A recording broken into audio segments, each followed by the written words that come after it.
పరిశుద్ధ గ్రంథంలో నుండి యాకోబు రాసిన పత్రిక మొదటి అధ్యాయము 12 నుండి మనం చదువుకుందాము. అయితే దానికి ముందు కొన్ని మాటలు మీకు నేను జ్ఞాపకం చేయాలనుకుంటున్నాను. మరి యాకోబు రాసిన మరి పత్రిక చాలా కాలం వరకు మరి ఇది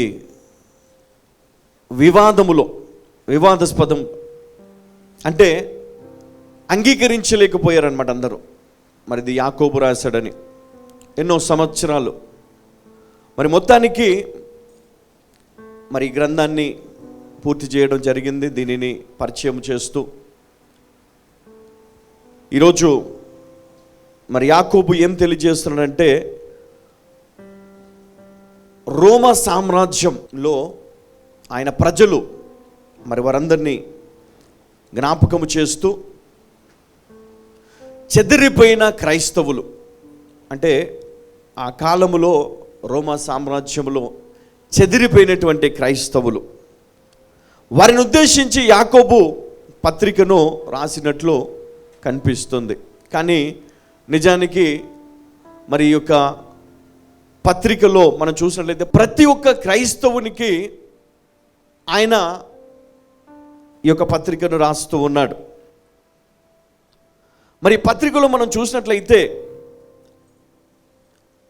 వాస్తవానికి ఇది దేవుని ప్రజలు ఎలా జీవించాలో, ఎలా సమస్యలను ఎదుర్కోవాలో, ఎలా మనుషులతో మెలగాలో మరి దేవుడు మరి ఈ పత్రికలో మన జ్ఞాపకము చేస్తూ ఉన్నాడు. ఒక మనిషి దేవుని చిత్తాన్ని తెలుసుకొని దేవుని చిత్తానుసారము జీవించాలి అని మరి ఇక్కడ యాకోబు రాసిన పత్రికలో మనం చూస్తూ ఉన్నాం. మరి వారి ఇతరుల పట్ల ఎలా మెలగాలో మరి యొక్క వచనాల్లో మనం చూస్తూ ఉన్నాం. ఇందులో 5 అధ్యాయాలు ఉన్నాయి. అందులో మొదటి అధ్యాయాన్ని మనము ధ్యానము చేయబోతున్నాం ఈరోజు. దయచేసి మరి మొదటి అధ్యాయము 12 నుండి మనం చదువుకుందాం. దానికి ముందు మొదటి అధ్యాయము 3 వచనాలు చదువుకున్న తర్వాత మరి 12 నుంచి మనము ముందుకు వెళ్దాం. చదువమ్మా. దేవుని యొక్కయు ప్రభువైన యేసుక్రీస్తు యొక్కయు దాసుడైన యాకోబు అన్య దేశముల యందు చెదరియున్న 12 గోత్రముల వారికి శుభమని చెప్పి వ్రాయినది. నా సహోదరులారా మీ విశ్వాసమునకు కలుగు పరీక్ష ఓర్పును పుట్టించునని ఎరిగి మీరు నానా విధములైన శోధనలో పడునప్పుడు అది మహానందమని ఎంచుకొనుడి. మరి ఇక్కడ మనం చూస్తూ ఉన్నాం ఏంటి అంటే, దేవుని యొక్కయు ప్రభువైన యేసుక్రీస్తు దాసుడైన యాకోబు అన్య దేశముల యందు చెదరి ఉన్న 12 గోత్రముల వారికి శుభములని చెప్పి రాయినది. మరి శోధనలు వస్తాయి, బాధలు వస్తాయి, కష్టాలు వస్తాయి. నా సహోదరులారా మీ విశ్వాసమునకు కలుగు పరీక్ష. నా సహోదరులారా అంటే ఎవరి గురించి ఇక్కడ జ్ఞాపకం చేస్తున్నారంటే 12 గోత్రాలు. మరి చెదిరిపోయినటువంటి క్రైస్తవులు, క్రీస్తును నమ్మినటువంటి వారి కొరకు మరి ఆయన జ్ఞాపకము చేస్తూ ఉన్నాడు, వారికి బోధిస్తూ ఉన్నాడు, వారికి రాస్తూ ఉన్నాడు ఈ లేఖను. మీ విశ్వాసమునకు కలుగు పరీక్ష ఓర్పును పుట్టించునని ఎరిగి. ఈరోజు మరి మన జీవితాల్లో అనేకమైనటువంటి పరీక్షలు. ఈ పరీక్షలు చాలా మట్టుకు అనుకుంటారు ఏంటంటే, నేను రక్షణ పొందానండి, నేను దేవుని నమ్ముకున్నాను, దేవుని నమ్ముకున్నాకనే కష్టాలు ఎక్కువ అయిపోయినాయి కదా. దేవుని నమ్ముకున్నాక నా కష్టాలు ఎక్కువ అయిపోయినాయి. ఎందుకంటే ఎవరో ఒక ఆయన చెప్పిండంట, ఏమని అంటే, ఈ దేవుని నమ్ముకుంటే నీ కష్టాలు పోతాయని చెప్పాడంట. ఒక సహోదరి చెప్పిందంట, ఈ దేవుని గనుక నువ్వు నమ్మి బాప్తిజము తీసుకుంటే నీ రోగం పోతుందని చెప్పిందంట. ఆ మాటలు నమ్మేసి మరి వీరేం చేశారంటే క్రీస్తుని నమ్ముకున్నారు, రక్షణ పొందారు, బాప్తిజం తీసుకున్నారు. అయితే వారి కష్టము పోలేదు కదా, ఆ కష్టం ఎక్కువైపోయింది. శ్రమ దినమున నీవు కృంగిన ఎడల నీవు చేతగాని వాడవగుదువు. హల్లెలూయ. కానీ ఇక్కడ ఈయన ఏమంటున్నాడంటే, నా సహోదరులారా, మీ విశ్వాసమునకు కలుగు పరీక్ష ఓర్పును పుట్టించునని ఎరిగి మీరు నానా విధములైన శోధనలో పడినప్పుడు అది మహానందమని ఎంచుకొనండి. మరి నేనేమంటున్నాడు, మరి ఈ లోకములో మీరు క్రైస్తవులుగా ఉన్నప్పుడు, విశ్వాసులుగా ఉన్నప్పుడు మీకు పరీక్ష అనేది ఉంటుంది. పరీక్ష అంటే ఏంటో తెలుసా? మనము ఒక క్లాస్లో చదువుకున్న తర్వాత చివరిలో ఫైనల్ ఎగ్జామ్స్ అంటారు, యాన్యువల్ ఎగ్జామ్స్ అంటారు. మరి ఆ ఎగ్జామ్లో పాస్ అయితేనే నువ్వు నెక్స్ట్ లెవెల్కి వెళ్ళిపోతావు, నెక్స్ట్ క్లాస్కి వెళ్తావు. అయితే ఈ ఆత్మీయ జీవితంలో కూడా నీకున్నటువంటి ఆ శ్రమలో నీ విశ్వాసమును ఆధారము చేసుకొని నీవు గనక జయించినట్లయితే ఇంకొక లెవెల్కి వెళ్ళిపోతావు. హల్లెలూయా. ఒక లెవెల్ నుంచి ఇంకొక లెవెల్కి దేవుడు తీసుకొని వెళ్తాడు. ఈరోజు మనం ఉన్నటువంటి పరిస్థితిని ఒకవేళ మనం ఆలోచించినట్లయితే సర్వసాధారణంగా క్రైస్తవుడు అవిశ్వాసములో పడిపోతాడు. ఎందుకో తెలుసా? నమ్ముతాడు, విశ్వాసం ఉంచుతాడు, ఉపవాసం ఉంటాడు, అనేక రకాల మరి ప్రార్థనలు చేస్తూ దేవుని బ్రతిమలాడుకుంటాడు. అక్కడ ఇక్కడ వెళ్ళి జ్ఞానాన్ని పొందుకుంటాడు, వాక్యాన్ని వింటాడు. మరి ఆ దైవజనుడు, ఈ దైవజనుడు, మరి చాలా దైవజనులు మనకు ఉన్నారు అందుబాటులో. మరి అక్కడికి వెళ్ళి మనము వాక్యం వినేసి మనము మన హృదయాన్ని బలపరుచుకుంటాం, విశ్వాసాన్ని బలపరుచుకుంటూ ఉంటాం. అయితే ఈ సమస్య ఎక్కువైపోతున్న కొద్దీ మన విశ్వాసం కొంచెం కొంచెం తగ్గుతుంది. ఒక సంవత్సరం వరకు ఓపిక పడతావు, 2 సంవత్సరాలు అయిపోయేసరికి నీ ఓపిక నశించిపోతావు. కొంతమందికి అయితే కొన్ని రోజుల్లోనే విశ్వాసం పూర్తిగా కోల్పోతారు పూర్తిగా. కష్టము అనేది నీ జీవితంలో ఎప్పటికీ ఉండేది. నేను ఒక మాట మీకు జ్ఞాపకం చేయాలనుకుంటున్నాను. ఒక సోల్జర్ అంటే ఒక సైనికుడు తన జీవిత కాలం అంతా కూడా పోరాడుతూనే ఉండాలి. అంటే సైనికునిగా ఉన్నంత కాలము, అంటే ఆ వృత్తిలో పదవిలో ఉన్నంత కాలము పోరాడుతూ ఉండాలి. అంటే తన దేశాన్ని కాపాడుతూ ఉండాలి, తన శత్రువులతో పోరాడుతూ ఉండాలి, శత్రువుని జయించాలి. అయితే ఇక్కడ ఒక దేశము ఇంకొక దేశముతో పోట్లాడేటప్పుడు అందరూ ఒకేసారి వెళ్ళి దాడి చేయరు. వ్యూహం ఉంటుంది, ఒక ప్లాన్ అనేది వీళ్ళకు ఉంటుంది.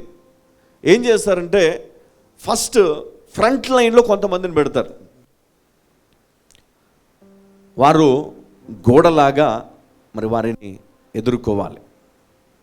ప్రాణాలు కూడా పోతాయి, బాధలు కష్టాలు అన్నీ వారికే వస్తాయి. అక్కడ నుంచి ఏ దాడి వచ్చినా మొదట వీరు ఎదుర్కొంటారు, అవసరమైతే వీరు మరణిస్తారు, లేదా అవతల వారిని జయిస్తారు.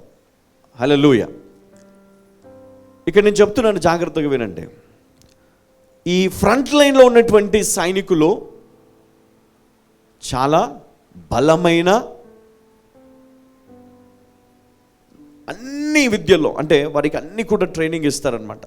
కఠినమైన శిక్షణలో వారు సిద్ధపడి ముందుకు వెళ్తారనమాట కఠినంగా. మనము ఇండియన్ ఆర్మీ మనం ఒకళ్ళు చూసినట్లయితే ఇండియన్ ఆర్మీలో మరి వాళ్ళకు ఉన్నటువంటి ట్రైనింగ్ చాలా కష్టంగా ఉంటుంది, కఠినంగా ఉంటుంది. మరి వారి కుటుంబాలకు దూరంగా ఉంటూ ఎక్కడో పోయి మరి బార్డర్లో నివసించడానికి మరి వారు అక్కడికి వెళ్ళి ఆ యొక్క వాతావరణాన్ని తట్టుకునే విధంగా వారికి శిక్షణలు ఇస్తారు.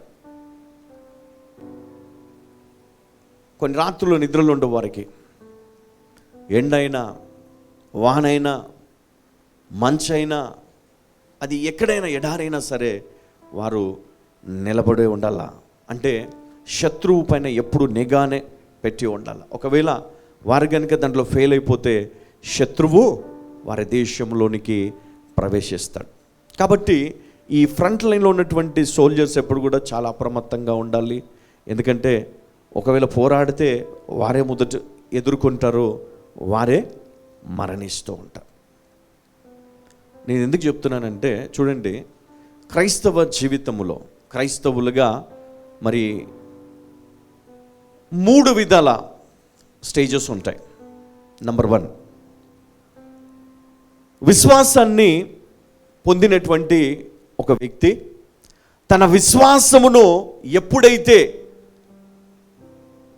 బలపరుచుకుంటాడో ఆ వ్యక్తి పడిపోతూ ఉంటాడు. అంటే ఎవరు ఏది చెప్పినా నమ్మేస్తాడు. ఆ స్టేజ్లో ఎవరు ఏది చెప్పినా నమ్మేస్తూ ఉంటాడు. ఇప్పుడు చిన్నపిల్లలు ఉంటారు. చిన్నపిల్లోడికి తన తల్లి కానీ తండ్రి కానీ భయపెట్టాలనుకుంటే ఏం చెప్తారంటే బూచోడు వస్తున్నాడు అని చెప్తారు. కొంతమంది పిల్లి అంటే భయపడతారు, కొంతమంది కుక్క అంటే భయపడతారు, కొంతమంది గడ్డం ఉన్నోళ్ళంటే భయపడతారు కదా. మరి అలాంటి వారిని చూపించి వీళ్ళు భయం పెడతారనమాట. వారు కొంతకాలానికి పెద్ద అయిన తర్వాత పిల్లి వస్తుందంటే భయపడతారా? కుక్కలు ఉన్నాయంటే భయపడతారా? బూచోడు వస్తుందంటే భయపడతాడా? నవ్వుతారు కదా, గట్టిగా నవ్వుతారు. ఆ స్టేజ్ దాటిపోయి ఇప్పుడు వారు ఇంకొక స్టేజ్లో ఉన్నారు. హల్లెలూయా. తర్వాత ఇంకా పెద్దవారు ఉంటారు, అంటే యవనస్తులు. వారికి ఒక రకమైనటువంటి భయం ఉంటుంది. అంటే ఒక్కొక్క స్టేజ్ అంటే చిన్నపిల్లోడు, యవన ప్రాయము, వృద్ధాప్యము. చూడండి, వృద్ధాప్యంలో ఉన్నవారు ఎప్పుడు కూడా జ్ఞానవంతులు. వారు దేనికి ఊరికే భయపడరు. వారు అంటే ప్రతిదీ కూడా ఆలోచిస్తారు. వారికి తెలుసు, అనుభవముతో వారి జీవితంలో వారు ముందుకు వెళ్తూ ఉంటారు. చిన్నపిల్లలకు తెలియదు కాబట్టి తెలుసుకోవాలి. యవన బిడ్డలకు కొంచెం తెలిసి తెలియక, మరి తెలిసి తెలియని జీవితాన్ని వారు జీవిస్తూ ఉంటారు. వాళ్ళు కూడా మరి ఎవరిపైన ఆధారపడాలంటే ఎప్పుడు కూడా జ్ఞానవంతులు, సీనియర్స్ పైన ఆధారపడాలి. మరి క్రైస్తవుడు ఎలా బ్రతకాలి, ఎలా ముందుకు వెళ్ళాలంటే 3 స్టేజెస్ ఉంటాయి. మొదటి స్టేజ్ మరి పసిపిల్లవాడి వల్లే. అందుకని ఒక సందర్భంలో యేసుక్రీస్తు మరి అంటే అపోజిట్ పౌలు ద్వారా మరి చక్కటి బోధలు మనం విన్నాం. పౌలు గారు రాస్తారు, మిమ్మల్ని నేను అన్నంతో పెంచలేదు, పాలతో నేను పెంచాను. అంటే ఇంకా కూడా మీకు నేను ఆ పాలనే నేను ఇస్తున్నాను. ఎందుకంటే మీరు పిల్లలని, క్రీస్తునందు మీరు ఇంకా చిన్నపిల్లలే అని నేను మీకు ఆ పాలతోటే మిమ్మల్ని నేను పెంచుతూ ఉన్నాను. కానీ ఈరోజు క్రైస్తవుడు ఎలా ఉన్నాడంటే, ఆ చిన్న పిల్లవాళ్ళు ఎవరైతే ఉంటారో, అంటే బిలీవర్స్ ఎవరైతే అప్పుడే దేవుని నమ్ముకొని ఇంకా వాక్యములు ఎదగకుండా, ఇంకా వారు అంటే ఈ క్రైస్తవ జీవితంలో కొంతమంది చనిపోయే వరకు కూడా మరి పసిపిల్లవాళ్ళుగానే ఉంటారు. అంటే వారికి ఇంకా ఏం తెలియదు అనమాట. అంటే వాక్య జ్ఞానము కానీ, లేకపోతే అనుభవ జ్ఞానము కానీ, లేకపోతే మరి దేవుని చిత్తము కానీ, ఆత్మీయ జీవితము కానీ వారికి ఏమీ అవగాహన ఉండదు. వారు ఎలా మరణిస్తారంటే ఊహలో పెరుగుతారు, ఊహలో బ్రతుకుతారు, ఊహలోనే మరణిస్తారు. మరి వారు పరలోకానికి వెళ్తారా, నరకానికి వెళ్తారా, మరి ఇంకెక్కడికైనా వెళ్తారా, ఎవరికి తెలియదు. అయితే నేను చెప్తున్నాను, ఇక్కడ మనము చూస్తున్నాము యాకోబు రాసినటువంటి పత్రికలో మరి 2వ వచనములో, నా సహోదరులారా మీ విశ్వాసమునకు కలుగు పరీక్ష. విశ్వాసులు అని ఎవరిని అంటారంటే, ఈ ఫస్ట్ స్టేజ్లో ఉన్న వాళ్ళని ఎప్పుడు కూడా విశ్వాసులు అనడానికి లేదు. ఎందుకంటే వారు స్వస్థత రాకపోతే దేవుని విడిచిపెట్టేస్తారు, అంటే మర్చిపోతారు, దేవుడు వద్దు అంటారు. ఆశీర్వాదము కనపడకపోతే దేవుడు వద్దు అంటారు, నాకు అవసరం లేదు, నాకు నచ్చినట్టు బ్రతికేస్తాను. ఇంకా కొన్ని కష్టాలు, కొన్ని బాధలు, కొన్ని ఇబ్బందులు కలిగినప్పుడు దేవుని విడిచిపెట్టారు. అంటే వీళ్ళు ఏంటంటే వాళ్ళు దేవుని తెలుసుకున్నారు కానీ పూర్తిగా తెలుసుకోలేదు. దేవుడు వారి జీవితంలో ఉన్నాడు కానీ దేవునితో వారికి సంబంధం లేదు. దేవునితో నడుస్తున్నారు, అంటే క్రైస్తవులుగా బ్రతుకుతున్నారు కానీ వారికి ఆత్మీయ జ్ఞానము లేకపోవడమే. అంటే వారు వారి మైండ్లో ఒకటే ఉంటుంది, నేను ప్రార్థన చేస్తే దేవుడు నాకు ఇస్తాడు, ఇస్తే దేవుడు, ఇయ్యకపోతే దేవుడు కాదు. ఇస్తే మంచోడు, ఇయ్యకపోతే. ఇప్పుడు చిన్నపిల్లలు తల్లిదండ్రుల దగ్గర పెరుగుతారు, అవునా? ఒకవేళ తల్లి ఆ పాపకు లేదా బాబుకి రోజు అన్నం తినిపిస్తుంది కదా, పాపం ఈ తండ్రి కూడా కష్టపడతాడు, డబ్బులు సంపాదిస్తాడు, కానీ ఈ పిల్లలు ఎవరిపైన ఎక్కువ ప్రేమ చూపిస్తారు చెప్పాలా? తండ్రి పైన, తల్లి పైన. అంటే వారికి ప్రేమ అనేది ఎలా ఉంటుందంటే, ఎవరైతే వారికి ఎక్కువ టైం స్పెండ్ చేస్తారో వాళ్ళతోటి కదా, ఎక్కువ రిలేషన్ ఎవరితో ఉంటుందండి? తండ్రితోట, తల్లితోట. కాబట్టి కొంతమంది ఉంటారులేండి, తండ్రి ఉంటే తండ్రి సైడ్ మాట్లాడతారు కదా, తల్లి ఉన్నసేపు తల్లి, ఇటు మమ్మీ అటు డాడీ, ఇద్దరు కావాలా. వీళ్ళు చాలా తెలివైన వాళ్ళు, వాళ్ళతో జాగ్రత్తగా ఉండాలి. హల్లెలూయా. అయితే మరి ఇక్కడ మనం మాట్లాడుకునేది ఎవరి గురించి అంటే విశ్వాసులు, సహోదరులు, విశ్వాసులు.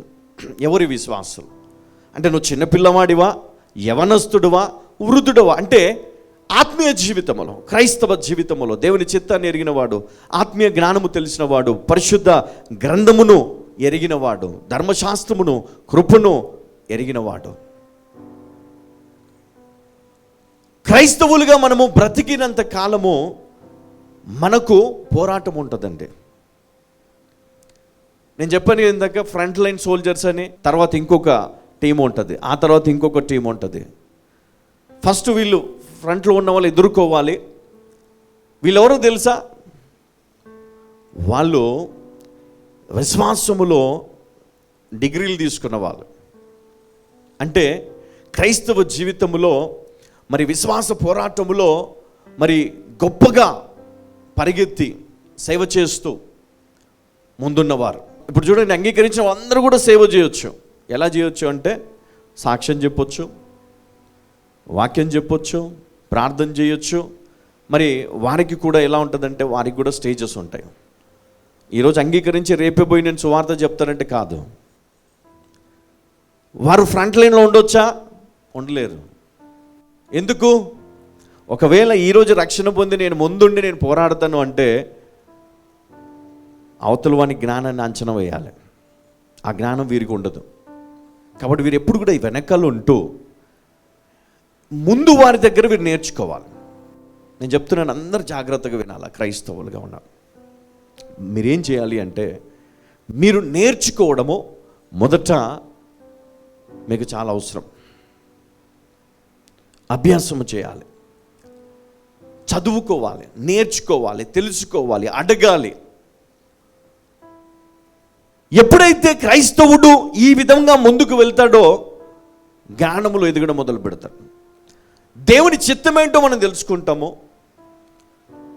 దేవుని ఉద్దేశాలు ఏంటో మనం తెలుసుకుంటాము, దేవునికి ఏది ఇష్టమో మనం తెలుసుకుంటాము, దేవుడు ఎలా సహాయం చేస్తాడో మనం తెలుసుకుంటాం. దేవుడు అడగకుంటే ఏమి ఇవ్వడండి, ఇస్తాడా? దేవుని కూర్చుంటా, నువ్వే ఇయ్యు, నువ్వే చెయ్యు. అడుగుడి మీకు ఇవ్వబడను, తట్టుడి మీకు, వెతకుడి మీకు. అంటే దేవుడు అన్ని రకాలుగా దేవుడు మనల్ని ఆశీర్వదిస్తాడు, అన్ని రకాలుగా దేవుడు ఆశీర్వదిస్తాడు. చూడండి, ఉదాహరణకు లాజర్ ఉన్నాడు, లాజర్ చనిపోయాడు. మరి లాజర్ ప్రార్థన చేశాడా? ఏడ్చాడా నన్ను బ్రతికించుమని? లేదు. ఆయన చనిపోయి సమాధిలో ఉన్నాడు. కానీ యేసుక్రీస్తే ఆయన కృప, కనికరము, ఆయన గురించి అయినా మరి ఏడ్చాడు అని పరిశుద్ధ గ్రంథంలో మనం చూస్తూ ఉన్నాం. ఏడ్చాడు. మరి ఆ యొక్క కృపను ఆ వ్యక్తికి దేవుడే ఇచ్చాడు స్వయంగా. యేసుక్రీస్తు వచ్చి ఆయనను పేరు పెట్టి పిలిచాడు. వారి సహోదరులో విశ్వాసము తక్కువగా ఉంది, నీ ఉండుంటే బ్రతికుండేవాడు అన్నారు. కానీ దేవుని కృపచేత దేవుడే వెళ్ళి అతన్ని లేపాడు. మరి ఇంకా కొన్ని సందర్భాల్లో మనం చూసినట్లయితే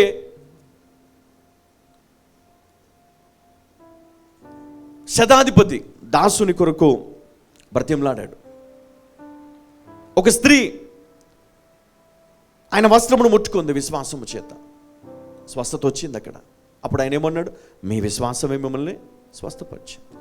చూడండి, ఒకటేమో విశ్వాసము ద్వారా, ఇంకోటేమో యేసుక్రీస్తు అంటే తండ్రి అయిన దేవుడే నీకు తోడుగా ఉండి నీకు సహాయము చేసి నిన్ను స్వస్థపరుస్తాడు. అంటే నీ జీవితాన్ని చూసి, నీ విశ్వాసమును చూసి, నువ్వు బ్రతికినటువంటి దినములో నీవు కనపరిచినటువంటి విశ్వాసాన్ని బట్టి దేవుడే స్వయముగా నీ జీవితంలో కార్యము చేస్తాడు. రెండవది, నీ విశ్వాసముతో నువ్వు పొందుకునేది. నీ విశ్వాసముతో నువ్వు పొందుకునేది. మూడవది ప్రార్థన.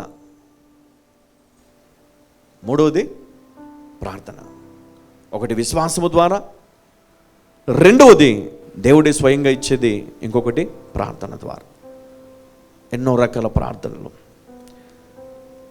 పరిశుద్ధ జీవితము, మరి వీటన్నిటిని ఆధారము చేసుకొని 3 స్టేజెస్లో మరి స్వస్థతను మనం చూస్తూ ఉన్నాం. ఎక్కడ కూడా మరి దేవుడు నీకు ఇవ్వడు అని లేదు, కానీ నీ విశ్వాసాన్ని బట్టి నువ్వు పొందుకుంటావు. అయితే నేను ఇక్కడ మరి విశ్వాసుల గురించి నేను మాట్లాడుతున్నాను. ఒకటేమో సైనికుల గురించి చెప్పాను. దీంట్లో స్టేజెస్ ఉంటాయి. నువ్వు ఎక్కడున్నావు? నువ్వు వెనకాల ఉన్నావా, ముందున్నావా, మధ్యలో ఉన్నావా? నువ్వు నీ శత్రువుతో పోరాడాలి. నువ్వు పసిపిల్లవాని వరకు ఉన్నావా? అంటే విశ్వాసములో నువ్వు ఎలా ఉన్నావు?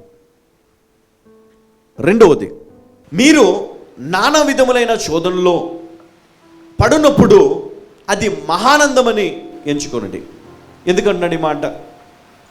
మీరు చాలా సమస్యలు పడతారు. మరి అందులో పడినప్పుడు, ఈ శోధనలు వచ్చినప్పుడు అది మీకు మహానందమని ఎంచుకోండి అన్నాడు. ఎందుకంటే క్రైస్తవుడు తన జీవితంలో తనకు ఉండవలసింది ఏంటంటే విశ్వాసం. ఈ విశ్వాసము కనుక నువ్వు సంపాదించుకుంటే నీ జీవితంలో అన్నిటిని నువ్వు జయించగలుగుతావు. హల్లెలూయా. అనారోగ్యాన్ని జయించగలుగుతావు, నిరుద్యోగాన్ని జయించగలుగుతావు, నీ జీవితంలో ఉన్నటువంటి నష్టాన్ని జయించగలుగుతావు, నీ శత్రువుని జయించగలుగుతావు, మరణాన్ని జయించగలుగుతావు. నీకున్నటువంటి అన్ని ఆటంకాల్లో, అన్ని పోరాటాల్లో నువ్వు వాటన్నిటిని జయించే సామర్థ్యము నీలో ఉంటుంది. అంటే ఎవరిలో ఉంటుంది? విశ్వాసిలో ఉంటుంది. ఎవరు ఈ విశ్వాసి? చిన్న చిన్న దానికి పడిపోయేవారా విశ్వాసి? కాదు. నువ్వు ఎన్ని పోరాటాలు వచ్చినా నువ్వు ఎలా నిలబడాలి? ఇప్పుడు సోల్జర్, నేను కొన్ని వీడియోస్ చూశాను. మంచు పడుతుంది, చాలా మంచు పడుతుంది. వారు గన్స్ పట్టుకొని, బార్డర్లో గన్స్ పట్టుకొని, వారు ఆ మంచులో క్యాప్స్ పెట్టుకొని, ఆ చలిలో స్వెటర్స్ అవన్నీ వేసుకొని ఒక దగ్గర వారు కూర్చొని ఉన్నారు. ఇంకెంత కఠినంగా ఉంటుందో చూడండి. సరే మంచు పడుతుంది కదా అని వారు వెళ్ళి దాక్కొని నిద్రపోయారా? లేదు, వారి పనిని వారు చేస్తూ ఉన్నారు. మరి క్రైస్తవులుగా మనం కూడా ఏం చేయాలి అంటే, మరి ఇక్కడ యాకోబు కూడా అదే జ్ఞాపకం చేస్తున్నాడు. ఏంటంటే, మీ విశ్వాసమునకు కలుగు పరీక్ష. నా ప్రియ సహోదరి సహోదరులారా, మీ అందరికీ కూడా పరీక్ష అనేది ఉంటుంది. ఈ పరీక్ష అనేది ఎలా ఉంటుంది అంటే బాధకరంగా ఉంటుంది. చాలా సంతోషంగా ఉండదు. ఏదో పేపర్ ఇస్తే పేపర్ పైన మనము ఆన్సర్స్ రాయడం కాదు. చాలా వేదన ఉంటుంది, బాధ ఉంటుంది, నొప్పి, సమస్యలు. ఒక దైవజనుడు మరి ఆ సేవలో ఉంటూ ముందుకు వెళ్ళాలి అంటే పసిపిల్లవాని వల్ల ఉంటే కాదు, యవనస్తునిగా ఉంటే కాదు. ఎలా ఉండాలి? వృద్ధాప్యంలో ఉన్నటువంటి ఒక వ్యక్తి కలిగినటువంటి అనుభవ జ్ఞానము కలిగి ఉండాలి. మరి అలాంటి స్టేజ్కి మరి ప్రతి క్రైస్తవుడు కూడా రావాలి. ప్రతి క్రైస్తవుడు, చాలామంది అడుగుతారు ఏమని తెలుసా, నాకు పిలుపు ఉందా, నా కాలింగ్ లేదేమో, అందుకే సమస్యలు వస్తున్నాయి. సమస్యలు వస్తున్నాయి కాబట్టి నువ్వు అర్థం చేసుకోవాలి, నువ్వు క్వాలిఫైడ్ అని. హల్లెలూయా. సమస్యలను చూసి విడిచిపెట్టేవారు సేవ చేయలేరు. దేవుని అంగీకరించిన వారు, బాప్తిజం తీసుకున్నవారు, విశ్వాసంలో ఎదుగుతున్నవారు సమస్యల గుండా ప్రయాణము చేస్తారు. సమస్యలు లేవు అంటే విశ్వాసి కాదు. బాధ లేదు అంటే విశ్వాసి కాదు. ఎందుకు ఇన్ని బాధలు వస్తున్నాయి, ఎందుకు ఇన్ని కష్టాలు వస్తున్నాయి, నాకు ఎందుకండి, నా కుటుంబానికి ఎందుకు ఈ బాధలు, ఎందుకు భరించాలి, ఎవరి కొరకు భరించాలి? కొంతమంది విశ్వాసులు, మరి రక్షణలోకి వచ్చిన వారు, మారుమనసు పొందిన వారు ఏమంటారు తెలుసా? ఈ దేవుని నమ్ముకున్నాక నా కష్టాలు వచ్చి అందుకే దేవుని విడిచిపెట్టేస్తానండి, వెళ్ళిపోతానండి, నేను వెళ్ళిపోతాను. వెళ్ళిపోయేవాడిని ఎవరు ఆపరండి, వెళ్ళిపోయేవాడిని ఎవరు ఆపరు. చాలా మట్టుకు నేను చూశాను, చాలామంది, కొంతమంది స్త్రీలు కష్టం రాగానే ఏడుస్తూ, అయ్యా నాకు ఈ దేవుడు వద్దు, మానేయండి, విడిచిపెట్టండి, మీ హృదయానికి ఎలా అనిపిస్తాలో చేసేయండి. అది నిజమైన క్రైస్తత్వం కాదు, అది నిజమైన దేవుని భక్తి కాదు, అది నిజమైన దేవుని యొక్క చిత్తం కాదు. నీకు నచ్చింది నువ్వు చేసుకుంటే నువ్వు క్రైస్తవుడు ఎట్లా అవుతావు, నువ్వు విశ్వాసం ఎట్లా అవుతావు? నీకు నచ్చినట్టు నువ్వు బ్రతుకుతే అది దేవుని కొరకు అని ఎలా నువ్వు అనుకుంటావు? నాకు నచ్చినట్టు నేను బ్రతుకుతానండి, నాకు నచ్చింది నేను చేస్తాను, నాకు ఇష్టం వచ్చిన నేను బ్రతుకుతాను, నన్ను విడిచిపెట్టండి. దేవుడు నిన్ను విడిచిపెట్టడు. దేవుడు నిన్ను విడిచిపెట్టే దేవుడు కాదు. దేవుడు నిన్ను సరిచేసే దేవుడు, దేవుడు నిన్ను నూతనంగా మార్చే దేవుడు. చూడండి, ఇక్కడ చూస్తే అపోస్తలుడైన పౌలు జీవితంలో సౌలును పౌలుగా ఎలా మార్చాడు. భయంకరమైన స్థితిలో నుండి ప్రత్యేకమైన అభిషేకముతో దేవుడు ఎన్నుకున్నాడు. అదేవిధంగా మనం చూసినట్లయితే మోషేని మనం చూసినట్లయితే ఈ మోషే ఒక టైంలో 40 సంవత్సరాలు ఎక్కడున్నాడండి? ఫరో కుమార్తె దగ్గర పెరిగాడు, గొప్ప జ్ఞానముతో పెరిగాడు, చదువుకున్నాడు, మంచి క్వాలిఫైడ్ పర్సన్ ఆయన. అన్ని విద్యల్లో సకల విద్యలు నేర్చుకున్నటువంటి ఒక గొప్ప వ్యక్తిగా దేవుడు అభిషేకించాడు మోషేని. ఆయన సాధారణమైన వ్యక్తి కాదు. ఆయన 40 సంవత్సరాలు బాధపడ్డాడంటే సాధారణమైన వ్యక్తి కాదు. ఆయనని ఎన్నుకోవడానికి 40 సంవత్సరాలు ట్రైనింగ్ ఇచ్చాడు దేవుడు ఆయనకి. హల్లెలూయా. ఊరికే దేవుడు ఫరో కుమార్తె దగ్గర చేర్చలేదు. ఊరికే దేవుడు అతనిని ఆ భవనములో, ఆ యొక్క రాజ్యములో, ఒక ఉన్నతమైన స్థానములో అతన్ని పెట్టలేదు. There is a purpose. Hallelujah. నీ జీవితానికి కూడా ఒక పర్పస్ ఉంది. చెప్పండి, పక్కన చెప్పండి, నా జీవితం కూడా ప్రత్యేకమైనటువంటి పర్పస్ ఉంది కాబట్టి దేవుడు శ్రమలను అనుమతించాడు. హల్లెలూయా. ఈరోజు కొంతమంది బ్లెస్ అయ్యి, కొంతమంది ప్రత్యేకమైనటువంటి అభిషేకంతో ముందుకు వెళ్తూ ఉంటారు. ధనము, ధాన్యం అన్నీ ఉంటాయి. నువ్వు అనుకుంటావు, వాడిని చూసి ఈర్ష్యపడుతున్నాను, నేను ప్రేమిస్తున్నాను దేవుణ్ణి ఆరాధిస్తున్నాను, ప్రార్థిస్తున్నాను, నేను ఇట్లాగే ఉన్నాను, వాళ్ళు ఆశీర్వదించబడుతున్నారు, వారు ఎదుగుతున్నారు. ఎందుకు అన్యుడే అట్లా ఉంటే నేను ఎందుకు ఇట్లా ఉండాలి, నేను కూడా వదిలిపెడతాను అని నువ్వు అనుకుంటావు. కానీ దేవుడు నిన్ను ట్రైన్ చేస్తున్న సంగతి నీకు తెలియదు. దేవుడు నిన్ను సిద్ధపరుస్తున్న సంగతి నీకు తెలియదు. దేవుడు నిన్ను బలపరుస్తున్న సంగతి నీకు తెలియదు. దేవుడు నిన్ను జ్ఞానముతో నింపుతున్న సంగతి నీకు తెలియదు. హల్లెలూయా. చెప్పండి, there is a purpose. There is a purpose behind your pain. Hallelujah. నీకున్నటువంటి ఆ బాధ, ఆ నొప్పి వెనకాల ఒక పర్పస్ ఉంది. ఆ పర్పస్ ఏంటి అంటే, దేవుడు నిన్ను ఈరోజు ఆయన సిద్ధపరుస్తూ ట్రైన్ చేస్తూ ఉన్నాడు, నీకు నేర్పిస్తున్నాడు. నేర్చుకో. అందుకని ఇక్కడ ఆయన ఏమంటున్నాడంటే, నా సహోదరులారా, మీ విశ్వాసమునకు కలుగు పరీక్ష ఓర్పును పుట్టించునని ఎరిగి. హల్లెలూయా. ఎవరు ఈ ఓర్పుతో ఉంటారో తెలుసా ఈ సమస్యలో? దేవుని ప్రణాళికలో ఉన్నవారు, దేవుని చిత్తంలో ఉన్నవారు, దేవుని చిత్తాన్ని జరిగించేవారు. 40 సంవత్సరాలు ఒక రాజ్య భోగాలన్నీ కూడా అనుభవించాడు కదా. ఒక రాజ్యములో ఒక రాజుగా అతనికి చెందవలసిన అన్నీ అనుభవించాడు. కానీ ఒక టైం వచ్చింది, అక్కడి నుంచి పారిపోయే టైం వచ్చింది. కానీ నేను చెప్తున్నాను, దేవుడు ఎవరిని కూడా ఊరికే ఎన్నుకోడు. ఈరోజు నువ్వు ఇక్కడ కూర్చున్నావేమో, ఈరోజు నువ్వు లైవ్లో నువ్వు చూస్తున్నావేమో, ప్రతిదానికి ఒక ప్రణాళిక ఉంటుంది. ప్రణాళిక లేకుండా నీ జీవితంలో శ్రమను దేవుడు అనుమతించడు. నువ్వు ఎప్పుడో ఒకప్పుడు ప్రార్థన చేస్తుంటావు, ఎప్పుడో ఒకప్పుడు దేవుని నమ్ముకుని ఉంటావు, అది చాలు నీ జీవితంలో శ్రమ రావడానికి. ఈ శ్రమలకు భయపడి నువ్వు దేవుని విడిచిపెడితే, దేవునికి దూరంగా ఉంటే, నీ జీవితంలో అన్నీ కూడా నువ్వు అనుకున్నట్టు జరగకుండా అన్నీ ఉల్టా ఉంటాయి. కానీ నీ జీవితంలో నువ్వు అనుకున్నది జరగాలి అంటే సమయము పడుతుంది. ఆ సమయం ఎలా ఉంటుంది అంటే శ్రమలతో ఉంటుంది, పరీక్షతో ఉంటుంది. నీ జీవితము ఎదగాలి, నేర్చుకోవాలి, నీవు అభ్యసించాలి, బలపడాలి, ఆత్మతో నింపబడాలి, పరిశుద్ధాత్మతో నింపబడాలి. మీరు నానా విధములైన శోధనలో పడినప్పుడు, నానా విధములైన శోధనలో చూడండి, చాలా మట్టుకు అంటే శోధనలో 2 రకాలు ఉన్నాయి. ఒకటేమో నీ అంతట నీవు శోధనలో పడడం. ఎలా ఉంటుందంటే, ఇప్పుడు సంఘానికి వస్తున్నప్పుడు దేవుడు నిన్ను శోధిస్తాడు, అంటే నిన్ను ప్రోత్సహిస్తాడు, ఎక్కడికి రమ్మని, సంఘానికి వెళ్ళమని. కానీ సంఘంలో మనం ఉన్నప్పుడు, వాక్యం వింటున్నప్పుడు, పరిశుద్ధాత్మ దేవుడు మనకు మరి చక్కటి జ్ఞానాన్ని మనకి ఇస్తున్నప్పుడు, మన జీవితంలో అంటే మన ఆలోచనలో ఒక ప్రత్యేకమైనటువంటి ఆకర్షణ శక్తి ఉంటుంది. ఏంటి అది అంటే, మనం కూర్చున్నంతసేపు వాక్యానికి కాక ఇంక దేనికో మనం మనసును కేటాయిస్తూ ఉంటాం. ఆ ఆలోచన ఎటు వెళ్ళిపోతుందంటే నిన్ను శోధన వైపు తీసుకొని వెళ్తుంది. చూడండి, ఉదాహరణకు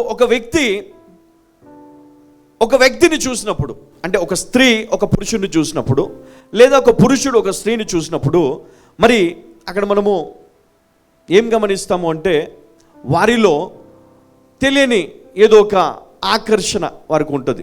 అంటే ఒక స్త్రీ పురుషుడు వివాహం జరుగు ముందు మరి వారిలో మరి అనేక రకాలమైన కోరికలు, అంటే వారితో పాపము చేయాలని, అంటే పరిశుద్ధ గ్రంథం ద్వారా మాట్లాడితే పాపము, లేదా అది ఇంకొక రకంగా ఉంటుంది. అయితే మరి వారితో వ్యభిచరించాలన్న ఆలోచన ఎందుకు వస్తుంది అంటే, వారికి జ్ఞానము లేకపోవడమే, తెలియదు, తెలుసుకోవాలి. అంటే దేవుడు దాన్ని ఆశీర్వదించాడు. ఎలా ఆశీర్వదించాడు? ఒక స్త్రీ కానీ ఒక పురుషుడు కానీ వారిలో అలాంటి కోరిక ఏదైనా ఉంటే వారు ఏమి చేయాలంటే వివాహం చేసుకోవాలి.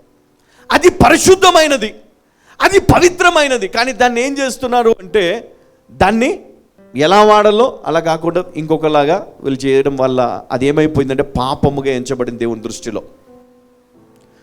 దేవుడు నీ జీవితాన్ని ప్రత్యేకంగా దేవుడు డిజైన్ చేశాడు. నీకు ఒక భార్యను ఇచ్చాడు, ఒక భర్తను ఇచ్చాడు. నువ్వేం చేయాలి? ఆ భర్తను ప్రేమించాలి, ఆ భార్యను ప్రేమించాలి, వారిని నువ్వేమి చేయాలంటే కాపాడుకోవాలి. కానీ నీ మనస్సు నిన్ను ప్రేరేపించి ఇంకొక వ్యక్తి ద్వారా నీ జీవితంలో పాపాన్ని తీసుకొని వస్తాడు. ఇది పరీక్ష.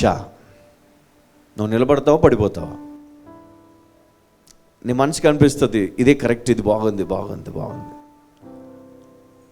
కానీ అది ఏంటంటే అది పరీక్ష, శోధనలో 2 రకాలు. ఒకటి దేవుడు నిన్ను పరీక్షించడము, అప్పుడు శోధన వస్తుంది నీకు. ఆ శోధనలో నువ్వేమి చేయాలంటే ఆ శోధనను జయించాలి. కానీ నువ్వేం చేస్తున్నావు? జయించలేవు, నీ వల్ల కాదు. ఎందుకు? నీలో విశ్వాసం లేదు. నీ విశ్వాసం సరిపోలేదు, నువ్వు ఇంకా పసిపిల్లవాడి వరకు. అందుకే నువ్వేం చేసావు? పడిపోతున్నావు. చూడండి, ఒకరికి నువ్వు సహాయం చేయాలి. శోధన వచ్చింది, ఒకరికి సాయం చేయాలి, నీ లోపల నుంచి వచ్చింది, వారికి హెల్ప్ చేస్తా. కానీ ఇంకొక సైడ్ నుంచి ఏమొస్తుంది? ఏం చేస్తాంలే, ఏం అవసరం లేదు. శోధన, అందులోనే పరీక్ష. మరి ఆ శోధనను జయించావా లేదా? జయించాలి, కానీ జయించలేదు. నీ దగ్గర డబ్బు ఉంది, ఎవరో నిన్ను సహాయం అడిగారు, అది శోధన. నీవు సహాయము చేయడము చేయకపోవడం అనేది నీకు పరీక్ష. అర్థమవుతుందండి? ఒక వ్యక్తి పైన నీకు విపరీతమైన ద్వేషం ఉంది. అయితే ఆ వ్యక్తిని క్షమించడం అనేది పరీక్ష. క్షమించడమో క్షమించకపోవడమో దానిపైన ఆధారపడి ఉంటుంది దేవుని యొక్క దీవెన. నీ జీవితంలో మరి ఈ విధంగా ముడిపడి ఉంటుంది. నీ జీవితంలో మన అన్ని విషయాల్లో శోధనలు ఉంటాయి. అయితే విశ్వాసులకు కలుగు పరీక్ష ఓర్పును పుట్టించునని ఎరిగి మీరు నానా విధములైన శోధనలో పడినప్పుడు అది మహానందమని ఎంచుకొనడి. ఎందుకు ఎంచుకోవాలి? ఎందుకు మహానందమని? విశ్వాసి గెలుస్తాడండి, విశ్వాసి జయిస్తాడు. విశ్వాసములో ఉన్నవారు, విశ్వాసములో లేనివారు పడిపోతారు. ఉదాహరణకు మరి మోషే గురించి ఇందాక మాట్లాడుకున్నాం. ఆ మోషే ఏం చేశాడు? దేవుడు ఒక ప్లేస్లో పెట్టి ఆయన ట్రైన్ చేసి 40 సంవత్సరాలు గొప్ప జ్ఞానవంతునిగా, గొప్ప యోధునిగా, సకల విద్యలను అభ్యసించిన వ్యక్తిగా దేవుడు అతన్ని పెట్టాడు. ఎందుకు? తర్వాత 40 సంవత్సరాలు దేవుని యొక్క ప్రజలను ఆయన నడిపించాలి కాబట్టి, ఒక నాయకునిగా నిలబడాలి కాబట్టి, ఒక యాజకునిగా నిలబడాలి కాబట్టి, దేవుని గురించి వారికి బోధించాలి కాబట్టి, దేవుని మార్గాలను వారికి చూపించాలి కాబట్టి ఆ వ్యక్తి ఆ విధంగా ముందుకు వెళ్ళాడు. ఇంకొక వ్యక్తి ఉన్నాడు, యోసేపు. మరి ఈ యోసేపు మరి ఆయన జీవితంలో మనం చూసినట్లయితే 17 సంవత్సరాలు ఉన్నప్పుడు అన్నలు అతన్ని చంపేద్దాం అనుకొని గోయిలో పడేసి తీసి అక్కడి నుంచి మళ్ళీ లేదు వీడిని అమ్మేద్దాము. ఎవరికి అమ్మేస్తారండి? ఇష్మాయిల్కి అమ్మేస్తారు. అంటే ఇజ్రాయేల్ ప్రజలు ఇష్మాయిల్ వీరికి గొప్ప శత్రుత్వం ఉంది, వారికి బానిసగా అమ్మేస్తారు. మరి బానిసగా అమ్మేటప్పుడు నా తమ్ముడు అని చెప్తే వారు అమ్మనిస్తారా? అమ్మనివ్వరు. మరి ఏం చేసి ఉంటారు? తండ్రి కుట్టించినటువంటి చక్కటి అంగిని కదా, రంగురంగుల అంగిని వారు తీసివేసి అతనిని ఒక బానిసగా తయారు చేసి కదా దీన స్థితిలో అతన్ని అమ్మేశారు. వారు ఏం చేశారు? తీసుకొని ఎక్కడికి పోయారు? వారు బానిసలను అమ్మే మార్కెట్ ఒకటి ఉంటుందండి, అక్కడికి తీసుకువెళ్ళి యోసేపుని అక్కడ అమ్మేశారు. మళ్ళీ అక్కడ ఇంకొక ఆయన కొనుక్కొని తీసుకొని పోయాడు.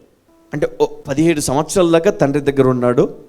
17 సంవత్సరాల తర్వాత అతడు బానిసగా బ్రతకడం మొదలుపెట్టాడు. ఎందుకో తెలుసా? చాలా జాగ్రత్తగా అర్థం చేసుకోండి. ఎందుకో తెలుసా? ఎందుకు బానిస అయ్యాడు తెలుసా? ఎందుకు బానిసగా బ్రతకాల్సి వచ్చిందో తెలుసా? దేవుడు అతనిని శోధించడం మొదలుపెట్టాడు. అంటే దేవుడు శోధిస్తున్నాడు అని మనం అనకూడదు, కానీ ఇక్కడ ఏం చేస్తున్నాడంటే దేవుడు అతన్ని పరీక్షకు పెట్టాడు, పరీక్షలోనికి తీసుకున్నాడు. అతనిలో విశ్వాసం ఉంది, అతనిలో దేవుని భయం ఉంది, అతనిలో విశ్వాసము మరి ఎలా ఉంది అంటే అతనికి వచ్చే దర్శనాల ద్వారా, ఆ దర్శనాలను చెప్పి ఆ దర్శనం ద్వారా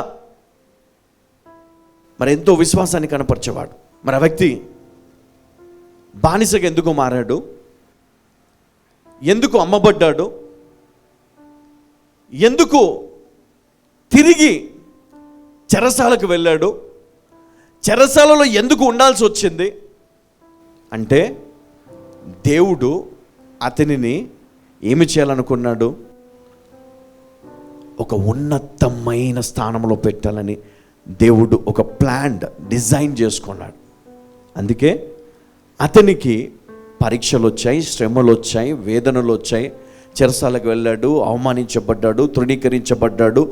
అతడు అసలైతే ఎప్పుడో చనిపోవాలి, కానీ ఇవన్నీ ఎందుకు వచ్చాయి అంటే ఇతడి స్థితి మారాలని దేవుడిని చేయించుకున్నాడు. హల్లెలూయా. శిఖరానికి ఎత్తడానికి దేవుడు ఏం చేశాడు? శ్రమల పాలు చేశాడు. అమ్మ, ఈరోజు నీ శ్రమను చూసిన బాధపడుతున్నావా? భయపడుతున్నావా? నీ శ్రమను చూసిన బాధపడుతున్నావా? నీ శ్రమను చూసిన భయపడుతున్నావా? కష్టాన్ని, నష్టాన్ని చూసి కొంతమంది కష్టాల్లో ఉండి ఉండి ఉండి ఉండి వారు చనిపోతారు. వాళ్ళను చూసి కొంతమంది ఏమంటారు తెలుసా? వీరు జీవితాంతం మరి వీరు దేవుని నమ్ముకొని ఏం లాభం అండి, దేవుణ్ణి ఆరాధించారు, దేవుణ్ణి మహిమపరిచారు, చనిపోయాడు. ఏం లాభం? మీకు తెలియదు, దేవుని యొక్క ప్రత్యేకమైన ప్రణాళిక వారిపైన ఉంది, వారి పిల్లలకు ఉంది. వారి ద్వారా చేద్దామనుకునేది చేయలేకపోయినప్పుడు దేవుడు వారిని తీసేసుకుంటాడు, వారి పిల్లలకి ఇస్తాడు. వారి పిల్లలైనా చేయాలి దాన్ని. అందుకనే నేను జ్ఞాపకము చేస్తున్నాను, మీ విశ్వాసమునకు కలుగు పరీక్ష ఓర్పుని కలగజేస్తుంది. కాబట్టి మీ శ్రమల్లో మీరు బాధపడాల్సిన పరిస్థితి మరి విశ్వాసికి ఉండదు అని నేను జ్ఞాపకము చేస్తున్నాను. విశ్వాసికి అవసరం లేదు అని జ్ఞాపకము చేస్తున్నాను. నువ్వు ఎదగాలి, ఒక ఉన్నతమైనటువంటి పిలుపు నాకు ఉన్నది, దేవుడు నన్ను ఖచ్చితంగా తలగానే ఉంచుతాడు, తోకగా ఉంచడు అని నువ్వు విశ్వసించిన ఎడల దేవుడు నిన్ను తలగానే ఉంచుతాడు. హల్లెలూయా. దేవుడు నిన్ను టాప్ ప్లేస్లోనే ఉంచుతాడు ఎప్పుడు కూడా.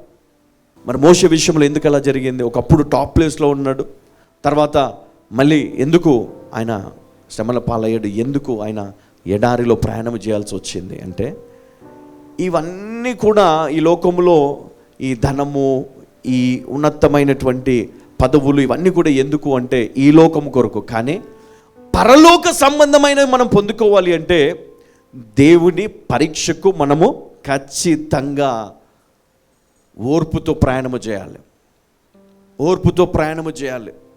దేవుడు ఎందుకు అనుమతిస్తాడు నిన్ను? నీ జీవితంలో ఒక సమస్య వచ్చింది, ఎందుకు అనుమతించాడు సమస్యను? అమ్మా, ఈ సమస్యను నీవు గనక హ్యాండిల్ చేయగలిగితే, ఓర్పుతో, ప్రార్థనతో, విశ్వాసముతో ముందుకెళ్ళగలిగితే, కొంతమంది నోరు జారతారు, ఎంత ప్రార్థన చేసినా వేస్టే, ఎంతమంది దైవజనులు వచ్చినా వేస్టే. ఆ దైవజనుడు చేశాడు, ఈ దైవజనుడు చేస్తాడు, నువ్వు అందరూ చేశారు, కానీ లాభం లేదు. అయ్యా, పర్పస్ ఇది దైవజనుడు కాదు, కానీ పర్పస్ నువ్వే. నిన్ను తల దించడానికే, నీ తలను దించడానికే. చూడండి, మోషే గర్వముతో ఉన్నాడు, తెలుసా మీకు? ఎందుకు 40 సంవత్సరాలు పట్టింది తెలుసా ఆయనను దేవుడు ఒక స్థాయిలో పెట్టడానికి? ఆయన అన్నిటిలో జ్ఞానవంతుడు, గొప్ప సామర్థ్యం గలవాడు, సకల విద్యలు అభ్యసించినవాడు. ఆ గర్వం అతనికి ఉంది. అందుకనే ఆ గర్వాన్ని అణచడానికి 40 సంవత్సరాలు పట్టింది. హల్లెలూయా. వెయిట్ చేయాల్సి వచ్చింది. 40 సంవత్సరాలు వేస్ట్ అయిపోయింది ఆయన జీవితంలో. ఎందుకు? ఆ గర్వాన్ని దించడం. దేవుడు ఇచ్చాడు ఒక పర్పస్. అయితే అతడు దేనికి వాడుకున్నాడు అంటే, కానీ దేవుడు దాన్ని దించేదాకా నిన్ను పక్కన పెట్టేస్తాడు. హల్లెలూయా. ఎందుకు దేవుడు నిన్ను అణగగొడుతున్నాడు?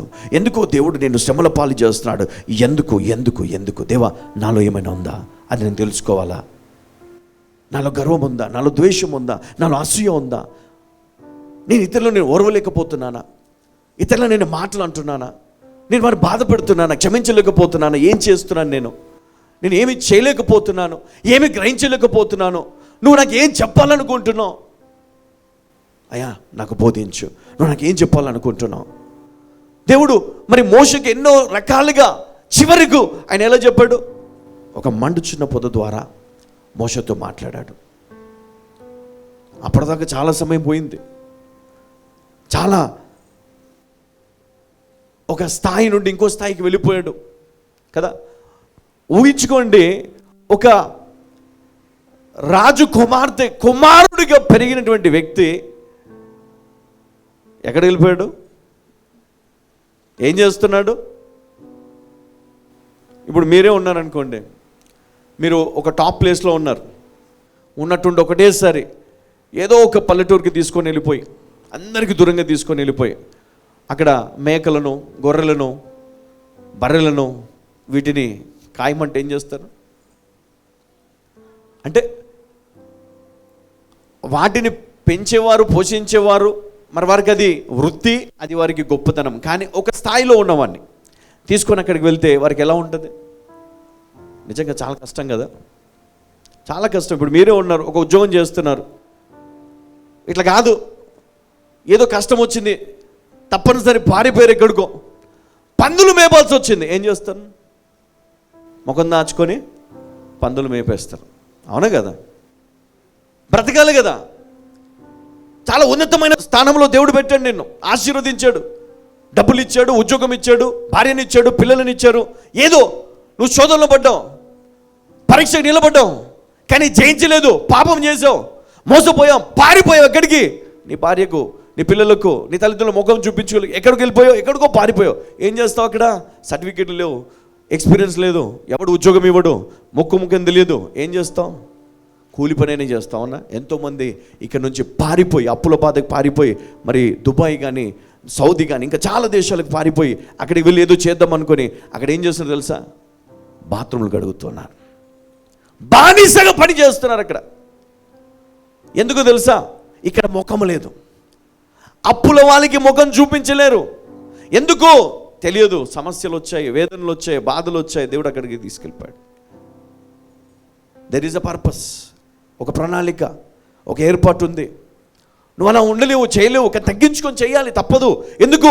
దాని తర్వాత దేవుడు మహిమను దేవుడు నీకు ఇస్తాడు. హల్లెలూయా. కష్టము గుండా ప్రయాణము చేసిన ప్రతి వ్యక్తి, కష్టము గుండా ప్రయాణము చేస్తున్న ప్రతి వ్యక్తి తన జీవితంలో చివరి స్థానానికి, చివరి స్థలానికి వెళ్ళేసరికి ఘనమైన ముగింపును దేవుడు ఇస్తాడు వారికి. హల్లెలూయా.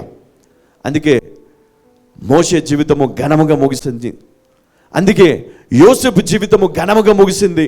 ఈరోజు నీ జీవితము కూడా ఘనముగా ముగించాలని దేవుడు ఆశపడుతున్నాడు. హల్లెలూయా. అందుకే నువ్వేం చేయాలి తెలుసా? నీ తల దించుకోవాలి, నిన్ను తగ్గించుకోవాలి, దేవునికి సమర్పించుకోవాలి. దేవుడు నీ జీవితాన్ని మారుస్తాడని నిన్ను ఆయన చేతికి అప్పగించుకోవాలి. దేవా, నీకు నచ్చినట్లు నన్ను మార్చయ్యా. ఇదిగో శ్రమల్లో నీకు ఏముందండి? ఓర్పు కలుగునని నువ్వేం చేయాలి? ఓపికతో నీ పరుగు పందెంలో నువ్వు పరిగెత్తాల. విసుక్కోవద్దు. ఏం కాలేదు, ఏమి చేయలేదు అనొద్దు. నీ నోటిని కాపాడుకోవాలా, నీ నాలుకను కాపాడుకోవాలి. అన్న ప్రతిదానికి దేవుడు లెక్క కడతాడు. తెలుసా అండి? మోషే చిన్న పొరపాటు చేశాడు, పాలు తిని ప్రపంచ దేశానికి దేవుడు తీసుకుపోలేదు. తెలుసా? తీసుకెళ్ళాడా? తీసుకుపోయాడా? లేదు. ఎందుకు? ఆ కొండ మీద చూడన్నాడు, అంతే. నీకు అంతే. ఎందుకు? నీ నాలుక, నీ చేతులు, నేను చెప్పిందే నువ్వు చేయాలా, అంతకుమించి నువ్వు ఏ చిన్న పొరపాటు చేయకూడదు. దేవుడు సహించే దేవుడు కాదండి, దేవుడు సహించే దేవుడు కాదు. యాకోబు రాసిన పత్రిక 1వ అధ్యాయము 12 నుంచి మనం చదువుకుందాం ఇప్పుడు. శోధన సహించువాడు ధన్యుడు. నంబర్ 1 నోట్ చేసుకోండి. శోధన సహించినవాడు ధన్యుడు. అతడు శోధనకు నిలిచిన వాడై, అతడు శోధనకు నిలిచిన వాడై ప్రభువు తన్ను ప్రేమించు వారికి, ప్రభువు తన్ను ప్రేమించు వారికి వాగ్దానము చేసిన జీవ కిరీటము పొందును. హల్లెలూయా. అమ్మ, అర్థమవుతుందా ఇప్పుడు మీకు? అర్థమవుతుందా? ఎందుకు నువ్వు నలిగిపోతున్నావు తెలుసా? ఎందుకు నువ్వు బాధపడుతున్నావు తెలుసా? ఎందుకు నువ్వు ప్రతిరోజు కన్నీళ్ళు విడుస్తున్నావు? కొంతమంది వారి జీవితంలో అన్నీ బాగుంటాయి, దేవుని సన్నిధిలో నిత్యం మొరపెడుతూ ఉంటారు, కానీ కొడుకు విషయంలో ఏడుస్తూ ఉంటారు, కుమార్తె విషయంలో ఏడుస్తూ ఉంటారు. వారు ఎప్పుడు కూడా అన్నీ ఉన్నాయి, ఏది లేదని లేదు, డబ్బు ఉంది, ఇల్లు ఉంది, అన్ని ఇచ్చాడు దేవుడు, కానీ బిడ్డల విషయంలో నువ్వు నిత్యం ఏడుస్తున్నావు. ఎందుకు? ఎందుకు ఈ శ్రమ దేవుడు ఇచ్చాడు నీకు? అల్లుడి విషయంలో ఎప్పుడు ఏడుస్తూ ఉంటావు? ఎందుకు? కోడల విషయంలో ఏడుస్తూ ఉంటావు, మన్మని విషయంలో, మన్మరాల విషయంలో ఏడుస్తూ ఉంటావు, బాధపడుతున్నావు. ఎందుకు? అమ్మ, దేవుడు మీకు ఇచ్చినటువంటి కృప మీరు అర్థం చేసుకోవాలి. దేవుడు మీకు ఇచ్చినటువంటి ఈ ఆత్మీయ జీవితాన్ని మీరు సరిగా మీ జీవితంలో దానిని మీరు స్వీకరించి మీరు దాన్ని పాటించాలి, దాన్ని నువ్వు నేర్చుకొని దాన్ని నువ్వు జీవించాలి. ఎందుకు అంటే దేవుడు నిన్ను ఒక ప్రత్యేకమైన జనముగా చేయబోతూ ఉన్నాడు. హల్లెలూయా. నిన్ను ఒక ప్రత్యేకమైన జనముగా చేయాలనుకుంటున్నాడు, కానీ నువ్వు ఆ ప్రత్యేకమైన జనముగా ఉండడంలో నువ్వు విఫలమవుతున్నావు. ఎందుకు? పరీక్ష ఉంది నీకు, ఆ పరీక్షలో జయించలేకపోతున్నావు కదా. మత్తయి సువార్త 25వ అధ్యాయంలో మరి మనం చదువుకున్నాం, నేను ఆకలిగా ఉంటేనే కదా మీరు నాకు ఆహారం ఇచ్చారు, నేను దప్పికుంటేనే మీరు నాకు నా దాహము తీర్చారు, నేను దిగంబరినై ఉంటేనే నాకు వస్త్రములు ఇచ్చారు, నేను చెరసాలలో ఉంటేనే కదా మీరు నన్ను చూడడానికి వచ్చారు. మరి అనేక రకాలుగా ఎందుకు ఇలా జరిగింది, మేము ఎప్పుడు చేశామయ్యా అంటే ఆయన ఏమన్నాడు? మీ సహోదరులలో ఒకరికి మీరు చేస్తే గనక నాకు చేసినట్లే. అంటే మనం ఎప్పుడైతే మన జీవితాన్ని ఒక ప్రత్యేకంగా మనం మార్చుకుంటామో, ఈర్ష్య లేని, పగ లేని, కుళ్ళు లేని. చూడండి, ఒకడు మన కుటుంబంలోని అన్ననో చెల్లెనో అక్కనో నీకంటే కొంచెం ప్లేస్ అయ్యారు, నీకంటే కొంచెం ఆశీర్వదించబడ్డారు, వారికి ఒక మంచి ఉద్యోగం వచ్చింది, లేదా వారు కాలు కొనుక్కున్నారు, లేకపోతే వారు ఇల్లు కొనుక్కున్నారు. నీలో ఏముంటుంది? ద్వేషం కదా, కొంచెం పెరిగిపోతుంది. ఇది నీకు పరీక్షనే. ఇది నీకేంటో తెలుసా? పరీక్ష. వాళ్ళు ఎదుగానే నీళ్ళు ఇప్పుడు ఒకలాంటి అసూయ వచ్చేస్తుంది. లేకపోతే మీ మమ్మీయో లేకపోతే మీ డాడీయో మీ అన్నని ఎక్కువ ఇష్టపడ్డాడు, లేదా మీ చెల్లిని లేకపోతే అక్కను లేకపోతే తమ్ముడిని ఎక్కువ ఇష్టపడ్డారు. అప్పుడు నీకేమొస్తుంది? కుళ్ళు. అన్నీ వాడికే, అన్నీ దానికే. నీకు మొన్ననే కదా కొనిచ్చినాను, నువ్వు మళ్ళీ అన్న కొనిచ్చినావు కదా. అవునా కదా? అందరి ఇళ్ళలో ఉంటుంది కదా, అందరి ఇళ్ళలో ఉంటుంది. హల్లెలూయా. మరి దేవుడు ఎవరిని ఎక్కువ ఇష్టపడతాడు తెలుసా? శ్రమల్లో సైతము ఓర్పు కలిగి ఉన్న నిన్ను చాలా ఇష్టపడతాడు ఆయన. శ్రమల్లో ఓర్పు కలిగి దేవుడిని మయంపరుస్తూ, దేవా నీకు స్తోత్రమయ్యా, ఈ శ్రమను నేను ఖచ్చితంగా నేను దాటేస్తాను, నువ్వు నాకు తోడుగా ఉంటావు, నువ్వు నాకు సహాయము చేస్తావు, నేను ఖచ్చితంగా నేను జయిస్తాను. మోషే వారందరినీ కూడా నడిపించేటప్పుడు మనం అక్కడ చూసింది ఏంటి అంటే, ఆయన దేవుడిని అడిగి ఆ సముద్రం దాటి వెళ్ళిపోయాడు, సముద్రం నుండి పాయలు అయిపోయింది. కానీ దాని వెనకాల 40 సంవత్సరాలు ఆయన శ్రమల గుండా ప్రయాణము చేశాడు తెలుసా. దేవుడు అతన్ని మొత్తాడు, నేర్పించాడు, బలపరిచాడు, దేవుడు తన ఆత్మతో నింపాడు. అందుకే ఆయన అంత గొప్ప బాధ్యతను తీసుకున్నాడు. మరి ఈరోజు నిన్ను దేవుడు ఏ స్థాయిలో ఉంచబోతున్నాడు, ఏ స్థితిలో ఉంచబోతున్నాడో, అందుకే ఈరోజు నీ జీవితంలో ఈ శ్రమను దేవుడు నీకు ఇచ్చాడు. హల్లెలూయా. కొంతమంది జనము నిన్ను విడిచి వెళ్ళిపోతున్నప్పుడు నువ్వు వారు నన్ను విడిచిపోయారు, నన్ను విడిచిపోతున్నారు, నన్ను పట్టించుకోవట్లేదు నువ్వు అనుకోవద్దు. విడిచిపెట్టాలా? కొంతమంది ప్రజల్ని చూసి నువ్వు బాధపడతావు, వీరు నన్ను విడిచిపెట్టారు, వీరు నన్ను ద్వేషిస్తున్నారు, నన్ను పట్టించుకోవట్లేదు. విడిచిపెట్టేయాలా వారిని? పట్టించుకోవద్దు వారి గురించి. ఎందుకో తెలుసా? దేవుని చిత్తము లేకుండా ఏ ఒక్కరు నీ జీవితంలో రారు. హల్లెలూయా. దేవుని చిత్తము లేకుండా ఏ ఒక్కరు నీ జీవితం నుంచి వెళ్ళిపోరు. దేవుని ప్రణాళిక ఉంటే వారిని జీవితంలో ఉంటారు, దేవుని ప్రణాళిక లేకపోతే వారిని జీవితంలో ఉండరు. దేవుడు నీకు ఇచ్చేది, దేవుడు నీకు చేసేది దేవుడు ముందుగానే నిర్ణయించుకున్నాడు. అందుకనే మోషే జీవితంలో దేవుడు చేసేది దేవుడు ముందుగానే ఉద్దేశించి, దేవుడు సిద్ధపరుచుకొని అతన్ని ఒక రాజు యొక్క జ్ఞానాన్ని అతనికి ఇస్తూ అతన్ని సిద్ధపరచుకున్నాడు.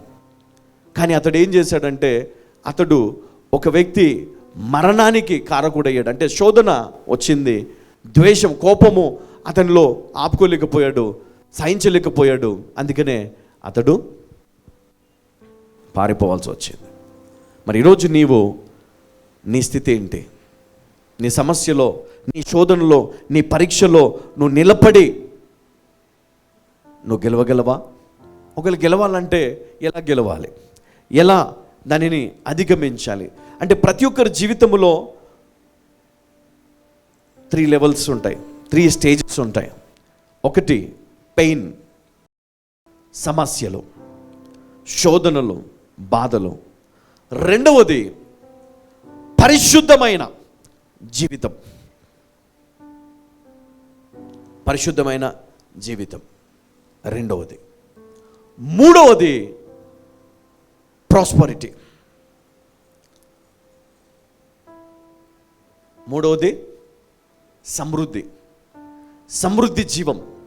మరి ఇక్కడ మనం చూసినట్లయితే శోధనలో జీవ కిరీటమును దేవుడు నీకు ఇస్తాడు. శోధనలో జీవ కిరీటము, ఓర్పుతో నువ్వు దానిని తట్టుకుంటూ భరిస్తూ ప్రార్థన పూర్వకంగా జయిస్తూ ముందుకు సాగి వెళ్ళినట్లయితే దేవుడు నీకు జీవ కిరీటమును ఇస్తాడు. ఆ జీవ కిరీటం అనేది నీ జీవితంలో ఎలా ఉంటుందంటే, ఈ శోధనలో నిలబడ్డప్పుడు, ఈ పరీక్షలో నువ్వు ప్రయాణము చేస్తున్నప్పుడు నీ జీవితం అంతా కూడా ఎలా ఉండాలి? పరిశుద్ధమైనదిగా, దేవుడు బోధించినటువంటి వాక్యాన్ని నీ జీవితంలోనికి తీసుకొని వాక్యానుసారంగా ముందుకు వెళ్ళాలి. ఎలా ఉండాలండి? వాక్యానుసారంగా ముందుకు పోవాలి. అప్పుడు దేవుడు ఘనమైనవి నీ జీవితంలోనికి తీసుకొని వస్తాడు. ఘనమైనది దేవుడు నీ జీవితంలోకి తీసుకొని వస్తాడు. చదవమ్మా. దేవుడు కీడు విషయమై శోధింపబడనేరడు. ఆయన ఎవరిని శోధింపడు కనుక ఎవడైనను శోధింపబడినప్పుడు నేను దేవుని చేత శోధింపబడుచున్నానని అనకూడదు. చూడండి, ప్రతి వాడును తన స్వకీయమైన దురాశ చేత ఈడవబడి మరుల గొల్పబడిన వాడై శోధింపబడును. ప్రతి వాడు, ఎవడు కూడా విడిచిపెట్టబడడు. ప్రతి వాడు శోధించబడతాడు. నాకు శోధన రాలేదు కాదు, శోధన వస్తుంది, శోధన ఉంటుంది. ప్రతి దాంట్లో కొన్ని శోధనలు మంచిలోనే చెడు. మంచి చేయాలి కానీ చెడు చేస్తావు.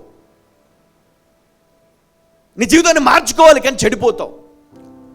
నీ కుటుంబాన్ని నువ్వు కాపాడుకోవాలి కానీ విడిచిపెడతావు. న్యాయము చేయాలి కానీ మోసము చేస్తావు. ఘనపరచాలి కానీ అవమానపరుస్తావు. ఇది మన జీవితంలో ఉండే ప్రతిరోజు పోరాటం. ఎదుటి వ్యక్తి పైన నీవు కనపరిచే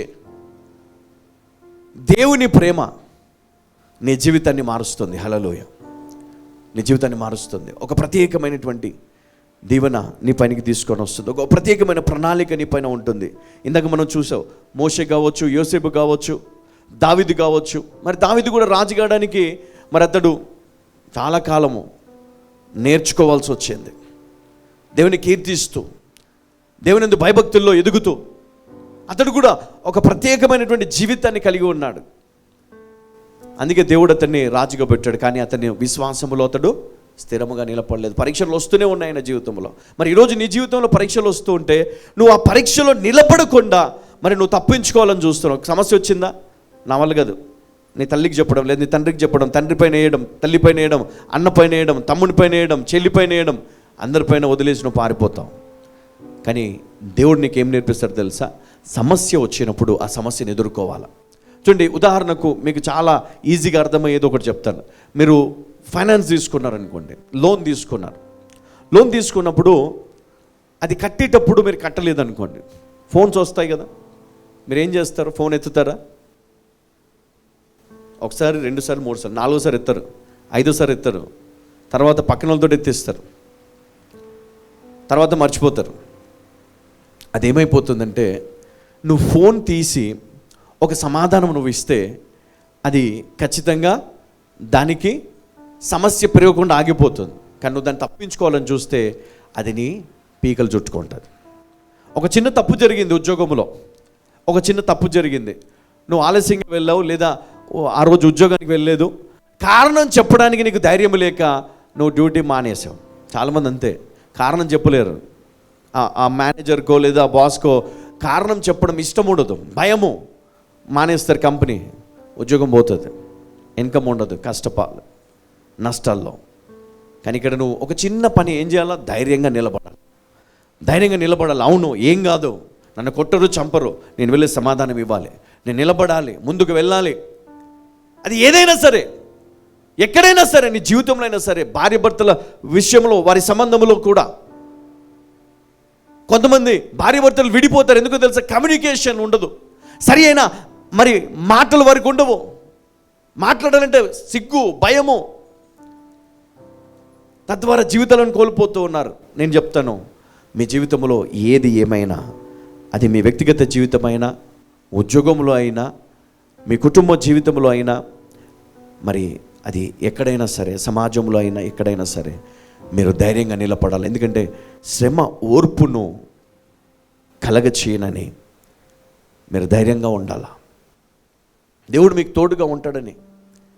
వచ్చే శ్రమలన్నీ కూడా మిమ్మలను ఒక స్థాయి మీదికి తీసుకుపోవడానికే కానీ మిమ్మల్ని తొక్కేయడానికి ఏ సమస్య మీ జీవితంలోనికి రాదు. వచ్చే ప్రతి సమస్యను ఎదుర్కోండి. సమస్యను ఏమి కాదు, ఆ సమస్య మిమ్మల్ని చంపేయదు, ఆ బాధ మిమ్మల్ని మృంగివేయదు. కానీ వాటిని మీరు ఎప్పుడైతే ఎదుర్కొంటారో, వాటిని మీరు ఎప్పుడైతే సమాధానం ఇచ్చే స్టేజ్లో మీరు ఉంటారో, అది ఎప్పుడు వస్తుందో తెలుసా మీకు? దేవుడు నాకు తోడుగా ఉన్నాడు, నేను పడిపోను, దేవుడు నాకు సహాయం చేస్తాడు. ఈరోజు కష్టాల్లో ఉన్నానేమో, కానీ దేవుడు నన్ను పైకెత్తుతాడు. ఈరోజు బాధలో ఉన్నానేమో, ఈ బాధలు శాశ్వతం కాదు. ఈరోజు నా భర్త విషయంలో కావచ్చు, నా భార్య విషయంలో కావచ్చు, బిడ్డల విషయంలో కావచ్చు వేదన ఉంది, కానీ దేవుడు మారుస్తాడు. నేను ప్రార్థిస్తాను. నా యథార్థమైనటువంటి విశ్వాసమును బట్టి దేవుడు తప్పకుండా నాకు సహాయం చేస్తాడు. నేను విడిచిపెట్టకూడదు నా విశ్వాసాన్ని. పోరాడాలి, నిలబడాలి, ముందుకు వెళ్ళాలి, దేవునితో యుద్ధం చేయాలి. కొన్నిసార్లు దేవా నాకు కావాలి ప్రభా, నాకు ఇవ్వండి, నాకు ఇవ్వండి. ఒకవేళ ఉద్యోగ విషయంలో నువ్వు ఎన్నిసార్లు ప్రయత్నం చేస్తావు ఉద్యోగం దొరికే వరకు? మరి నేను చెప్తున్నాను, మన జీవితంలో ఉన్నటువంటి పోరాటంలో ఓర్పుతో, ఎందుకు ఓర్పు ఉంటుంది, దేవుడు సహాయము చేస్తాడు.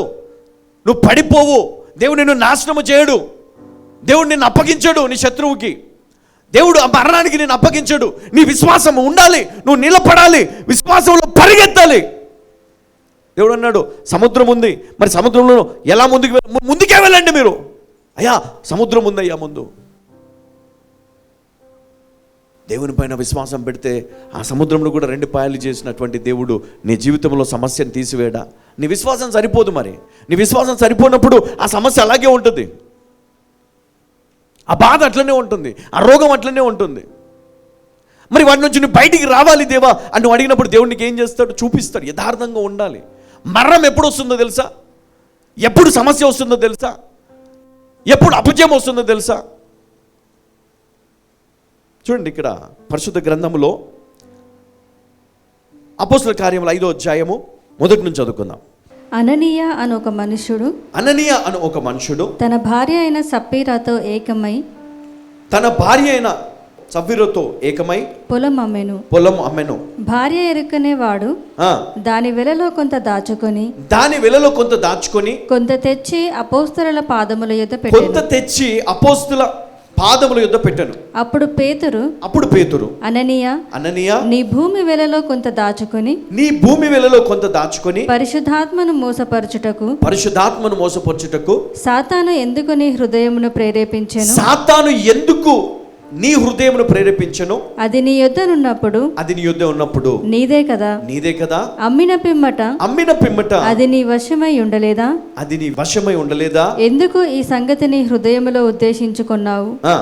నీవు మనుషులతో కాదు దేవునితోనే అబద్ధమాడితివి వానితో చెప్పెను. హల్లెలూయా. చూడండి, అపోస్తలుడైన పౌలు మరి ఆయన జీవితంలో కూడా మరి అనేక సందర్భాలు వచ్చాయి.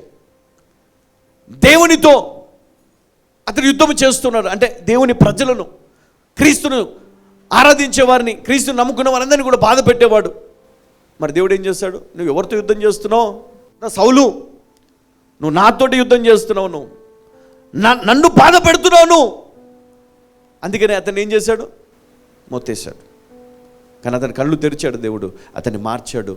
అతన్ని దేవుడు, అందుకనే అతనికి శ్రమ వచ్చింది, అందుకని అతని కళ్ళు పోయాయి, అందుకని అతను బాధపడ్డాడు. మరి ఇక్కడ మనం చూసినట్లయితే ఇక్కడ అననీయ సఫీరా ఇద్దరు కూడా భార్య భర్తలు. వారికి వచ్చినటువంటి డబ్బు, వారికి ఉన్నటువంటి ఆ పొలం నమ్మిన తర్వాత వచ్చినటువంటి డబ్బుని తీసుకొని మరి వారు వెళ్ళి మరి ఎవరి దగ్గర పెట్టాలి? అపోస్తలు పేతురు మరి వీరి దగ్గర పెట్టాలి. కొంత దాచుకున్నారు, కానీ దేవునికి తెలియదా? దేవునికి తెలుసు. చూడండి, ఇక్కడ దేవునికి ఇవ్వాలి పరీక్ష. ఇవ్వడము ఇవ్వకపోవడం నీ ఇష్టం. ఆయన ఏమన్నాడు? నీవు అమ్మితే ఆ డబ్బు నీదే కదా, అది నీ ఇష్టమే కదా. కానీ నువ్వేం చేసావు? పరిశుద్ధాత్మను మోసము చేస్తున్నావు. నువ్వేం చేసినావు? కొంత దాచుకున్నావు, కొంత తీసుకొని వచ్చి ఇచ్చావు. దానివల్ల ఏమొచ్చింది తెలుసా?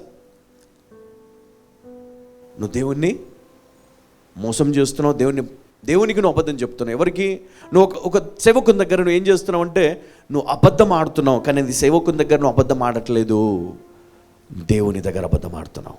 హల్లెలూయా, హల్లెలూయా. అంటే నువ్వు ఇక్కడ అర్థము చేసుకోవాల్సిన విషయాన్ని చెప్తున్నాను. మరి దేవుడు కొన్ని స్టేజెస్లో కదా శ్రమల గుండా నేను తీసుకొని వెళ్తాడు, పరీక్షల గుండా నేను తీసుకొని వెళ్తాడు. ఈ పరీక్షలో మరి అననీయ సఫీరలు నిలబడ్డారు, అందులో ఓటమి పాలయ్యారు. దేవుడు వారికి అవకాశం ఇచ్చాడు, కానీ మరి ఏం చేశారు? అవకాశాన్ని సద్వినియోగపరచుకోకుండా దేవునితోనే అబద్ధం ఆడుతూ ఉన్నారు. అందుకనే మరతడి ఈ విధంగా చెప్తున్నాడు. అప్పుడు పేతురు, అననీయ, నీ భూమి వెలలో కొంత దాచుకొని పరిశుద్ధాత్మను మోసపరచుటకు సాతాను ఎందుకు నీ హృదయమును ప్రేరేపించాను? ఎందుకు నువ్వు యాక్సెప్ట్ చేసావు? ఎందుకు సాతానుకు చోటిచ్చావు నీ జీవితంలో?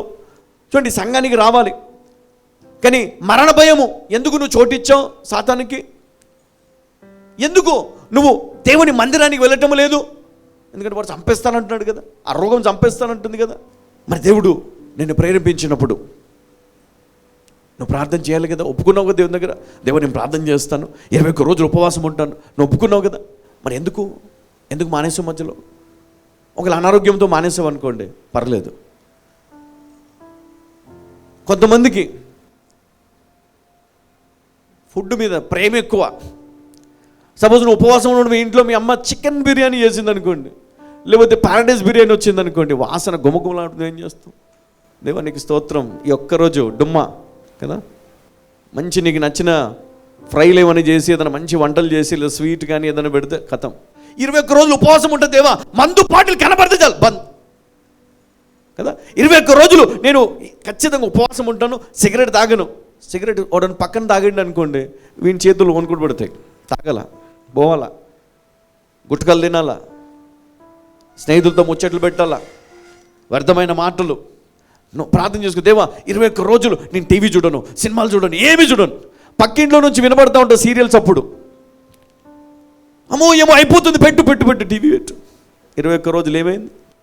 ఎక్కడ నీ ప్రార్థన? అయిపోయింది, అక్కడితో ఎండ్ అయిపోయింది. ప్రార్థన చేస్తాను దేవా, నేను ప్రార్థన చేస్తాను, విశ్వాసంతో ఉంటాను. కష్టం వచ్చినా బాధ వచ్చినా, కష్టం వచ్చి బాధ రాగానే టక్కున పడిపోతుంది నీ విశ్వాసం. ఏమైపోతుంది అప్పుడు తెలుసా నీ విశ్వాసం? బ్రదర్ మీరు చెప్పాను కదా అప్పుడు మంచిగా అయిపోతానని, మళ్ళీ వచ్చింది కదా రోగము. ఎందుకు వచ్చింది తెలుసా? నీ విశ్వాసాన్ని దేవుడు పరీక్షిస్తాడు. మన విశ్వాసము మరి ఎప్పుడు ఎలా ఉండాలి తెలుసా? దేవుడు ఇచ్చినా ఇవ్వకపోయినా, దేవుడు చేసినా చేయకపోయినా, నీ ప్రార్థన ఒకటే ఉండాలి, అది పొందే వరకు నీ విశ్వాసం తగ్గకూడదు. నిలబడాలి. దేవా నాకు కావాలి, నాకు సాయం చేయండి, నేను నీకు ఎప్పుడు కూడా నీకు బిడ్డగానే ఉంటాను దేవా, నేను నీకు విశ్వాసిగానే ఉంటాను, నీకు దాసునిగా ఉంటాను, నీకు నేను బానిసగా ఉంటాను. దేవుని ప్రార్థన చేయాలి, దేవుని అడగాలి, దేవా ఈ 21 రోజులు నాకు శక్తినివ్వు, సామర్థ్యము ప్రభా, నేను ప్రార్థన చేస్తున్నాను. దేవా నా భర్త కొరకు ప్రార్థన చేస్తున్నాను, నా పిల్లల కొరకు ప్రార్థన చేస్తున్నాను, నాకు ఉన్నటువంటి సమస్య గురించి ప్రార్థన చేస్తున్నాను. 21 రోజుల్లో మీరు అనుకోవచ్చు 21 days ఫాస్టింగ్ ఉన్నాను కదా, సమస్య మారిపోయిందా, సమస్య వెళ్ళిపోయిందా? పోదు వెంటనే. It will take some time. కొంత సమయం తీసుకుంటాడు దేవుడు. ఎందుకో తెలుసా? 21 రోజు తర్వాత 22వ రోజు నీ ప్రవర్తన ఎట్లా ఉంటుందో కూడా చూస్తాడు దేవుడు. 23వ రోజు నీ ప్రవర్తన ఎట్లుంటుందో కూడా దేవుడు చూస్తాడు. 24, 25, 26, నెల, 2 నెలలు, 3 నెలలు, 4 నెలలు, సంవత్సరం, కొన్నిసార్లు 10 సంవత్సరాలు పట్టవచ్చు, 40 సంవత్సరాలు పట్టవచ్చు. కానీ దేవుడు తప్పకుండా దేవుడు నీ ఆశను ఏం చేస్తాడండి? మీరు అనొచ్చు, దేవా ఇప్పుడు ఇవ్వకుండా అప్పుడు ఇస్తే ఎట్లా? సారమ్మ అన్నదంట, నేను యవ్వన ప్రాయంలో ఉన్నప్పుడు ఇవ్వలేదు కానీ వృద్ధాప్యంలో ఇస్తాడంట ఈయన దేవుడు. హల్లెలూయా కదా. నవ్విందంట గట్టిగా. ఏం చేశాడు దేవుడు? వృద్ధాప్యంలో అందరూ ఆశ్చర్యపోయారు. చుట్టుపక్కల ఉన్న వాళ్ళందరూ కూడా చెవులు కొరుక్కున్నారు. ఏమని? ఈ వయసులో ఏందమ్మా ఈమె కదా, ఈ వయసులో పిల్లగాడు పుట్టిండు. నవ్వుకుంటారా లేదా? తిట్టుకుంటారు కూడా. కానీ దేవుని వాగ్దానం హల్లెలూయా, అది జరుగుతుంది ఖచ్చితంగా నీ జీవితంలో. అది ఎవరు ఆపలేరు. ఈరోజు ఆపుతావు, రేపు ఆపుతావు, కానీ ఒక దినం ఖచ్చితంగా దేవుడు నీకు చేస్తాడు నీ జీవితంలో. ఈరోజు ఆగిపోయిందని నువ్వు బాధపడుతున్నావు, రేపు ఆగిపోయిందని నువ్వు దేవుని విడిచిపెడుతున్నావు, కానీ దేవుడు ఖచ్చితంగా నీవు ఎప్పుడైతే నువ్వు మళ్ళీ తిరిగి నమ్ముతావో ఆ రోజు దేవుడు నీకు ఇస్తాడు. అంత విశ్వాసం నీకు రావాలి. అందుకే అంత సమయం పట్టింది సారమ్మకి. తెలుసా ఎందుకు సారా అన్ని సంవత్సరాలు ఆలస్యమైందో తెలుసా? ఆమె ఒక స్టేజ్కి వచ్చేసరికి అనుకుంది, ఇంకా నాకు పిల్లలు పుట్టరు, ఇంకా అయిపోయింది, ఇంకా నాకు పిల్లలు పుట్టే ఛాన్స్ లేదు. కాబట్టి నేనేం చేయాలి? ఆలోచించాలా, ఇంకో మార్గం ఆలోచించాలి. ఆలోచించి ఎవరికి దారి తీసిందండి? ఇంకొక సంతానానికి. 2 వేరు మార్గాలు అయిపోయినాయి. ఇస్మాయిల్ సంతానము, ఇటు ఇజ్రాయెల్, ఇద్దరికి శత్రుత్వాలు అయిపోయినాయి. ఏదేమైనా దేవుని ప్రణాళిక, దేవుడు ఏర్పాటు చేసింది నీ జీవితంలో వెంటనే జరగాలి అంటే దానికి నువ్వు నిలబడి విజయం సాధించాలి. విజయం కావాలి. నీకు ఆశ ఉంది, ఆ విజయం పొందాలంటే పరీక్షలో నీవు ఖచ్చితంగా 100కి 100 మార్కులు నీకు రావాలి. అందులో 1 మార్కు తక్కువ వచ్చినా దేవుడు నిన్ను తీసి పక్కన పెడతాడు. హల్లెలూయా. దేవుడు అంత ఖచ్చితంగా ఉంటాడండి. 100కు 100 మార్కులు నీకు రాకపోతే దేవుడు నేను తీసి పక్కన పెడతాను. నువ్వు అనొచ్చు, దేవా ఆవగింజంత విశ్వాసం ఉంటే నువ్వు కొండనైనా సరే నువ్వు తీసి పడేస్తానన్నావు కదా, ఏమైంది కదా? కొండైనా సరే నీకు లోబడుతుంది, మరి ఏమైంది? దేవుడు అన్నది, దేవుడు చెప్పింది పరిశుద్ధ గ్రంథంలో మనము సందర్భాన్ని బట్టి మనం గ్రహించాలి. నీ సందర్భం ఏంటి? నువ్వు ఉన్నటువంటి స్థితి ఏంటి? నీ విశ్వాసం ఏంటి? నీ జీవితం ఏంటి? దాన్ని బట్టి దానిపైన బేస్ చేసుకొని నీ జీవితంలో ఉన్నటువంటి విశ్వాసాన్ని అంచనా వేయాలి. అంతేగాని నువ్వు ఏదో ఒక చిన్న మాట తీసుకొని దీన్ని పట్టుకొని మరి దీంట్లో ఉన్నది నా జీవితంలో జరగలేదు కదా, ఈ విధంగా జరగట్లేదు కదా అని నువ్వు ప్రశ్నించినప్పుడు దేవుడు ఏమంటాడు తెలుసా? నువ్వు దేవునితోనే నువ్వు అబద్ధం ఆడుతున్నావు. నువ్వు ఇంతే ఉంది కదా. అననీయ సఫీరాలు ఏం చేశారు? చదవము ఒకసారి 4 నుంచి 5వ అధ్యాయం 4 నుంచి. అది నీ యొద్ద ఉన్నప్పుడు నీదే కదా, అది నీ యొద్ద ఉన్నప్పుడు నీదే కదా, అమ్మిన పిమ్మట అది నీ వశమై ఉండలేదా? ఎందుకు ఈ సంగతి నీ హృదయములో ఉద్దేశించుకున్నావు? నీవు మనుషులతో కాదు దేవునితోనే అబద్ధమాడితివని వానితో చెప్పాను. అననీయ ఈ మాటలు వినుచునే పడి ప్రాణము విడువగా వినిన వారికి అందరికి మిగుల భయము కలిగెను. చూడండి ఏం చేశాడు? ఎవరితో అబద్ధమాడాడంట? దేవునితో అబద్ధమాడాడు. దేవునితో అబద్ధమాడిన వెంటనే ఏం జరిగింది? పడిపోయి చనిపోయాడు, ప్రాణం పోయింది. తర్వాత ఆమె భార్య వచ్చింది, భార్య కూడా అబద్ధం చెప్తూనే ఉంది, ఆమె కూడా పడి చనిపోయింది, ప్రాణం పోయింది. ఎందుకు?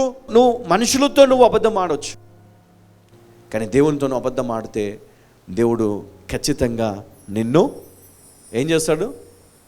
క్షమిస్తాడా? అమ్మా నువ్వేమన్నావు? నేను ఈసారి మారిపోతాను, పాపము చేయను, తప్పు చేయను, దేవుడు నన్ను క్షమించు, నేను మంచిగా ఉంటాను, మంచిగా బ్రతుకుతాను, దేవుడు నిన్ను విడిచిపెడతాడా?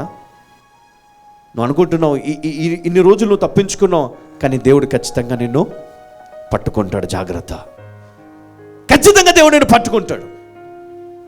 సమాధానం ఉందా నీ దగ్గర? సమాధానం ఉందా నీ దగ్గర? లేదు. ఏం చెప్తావు దేవునికి?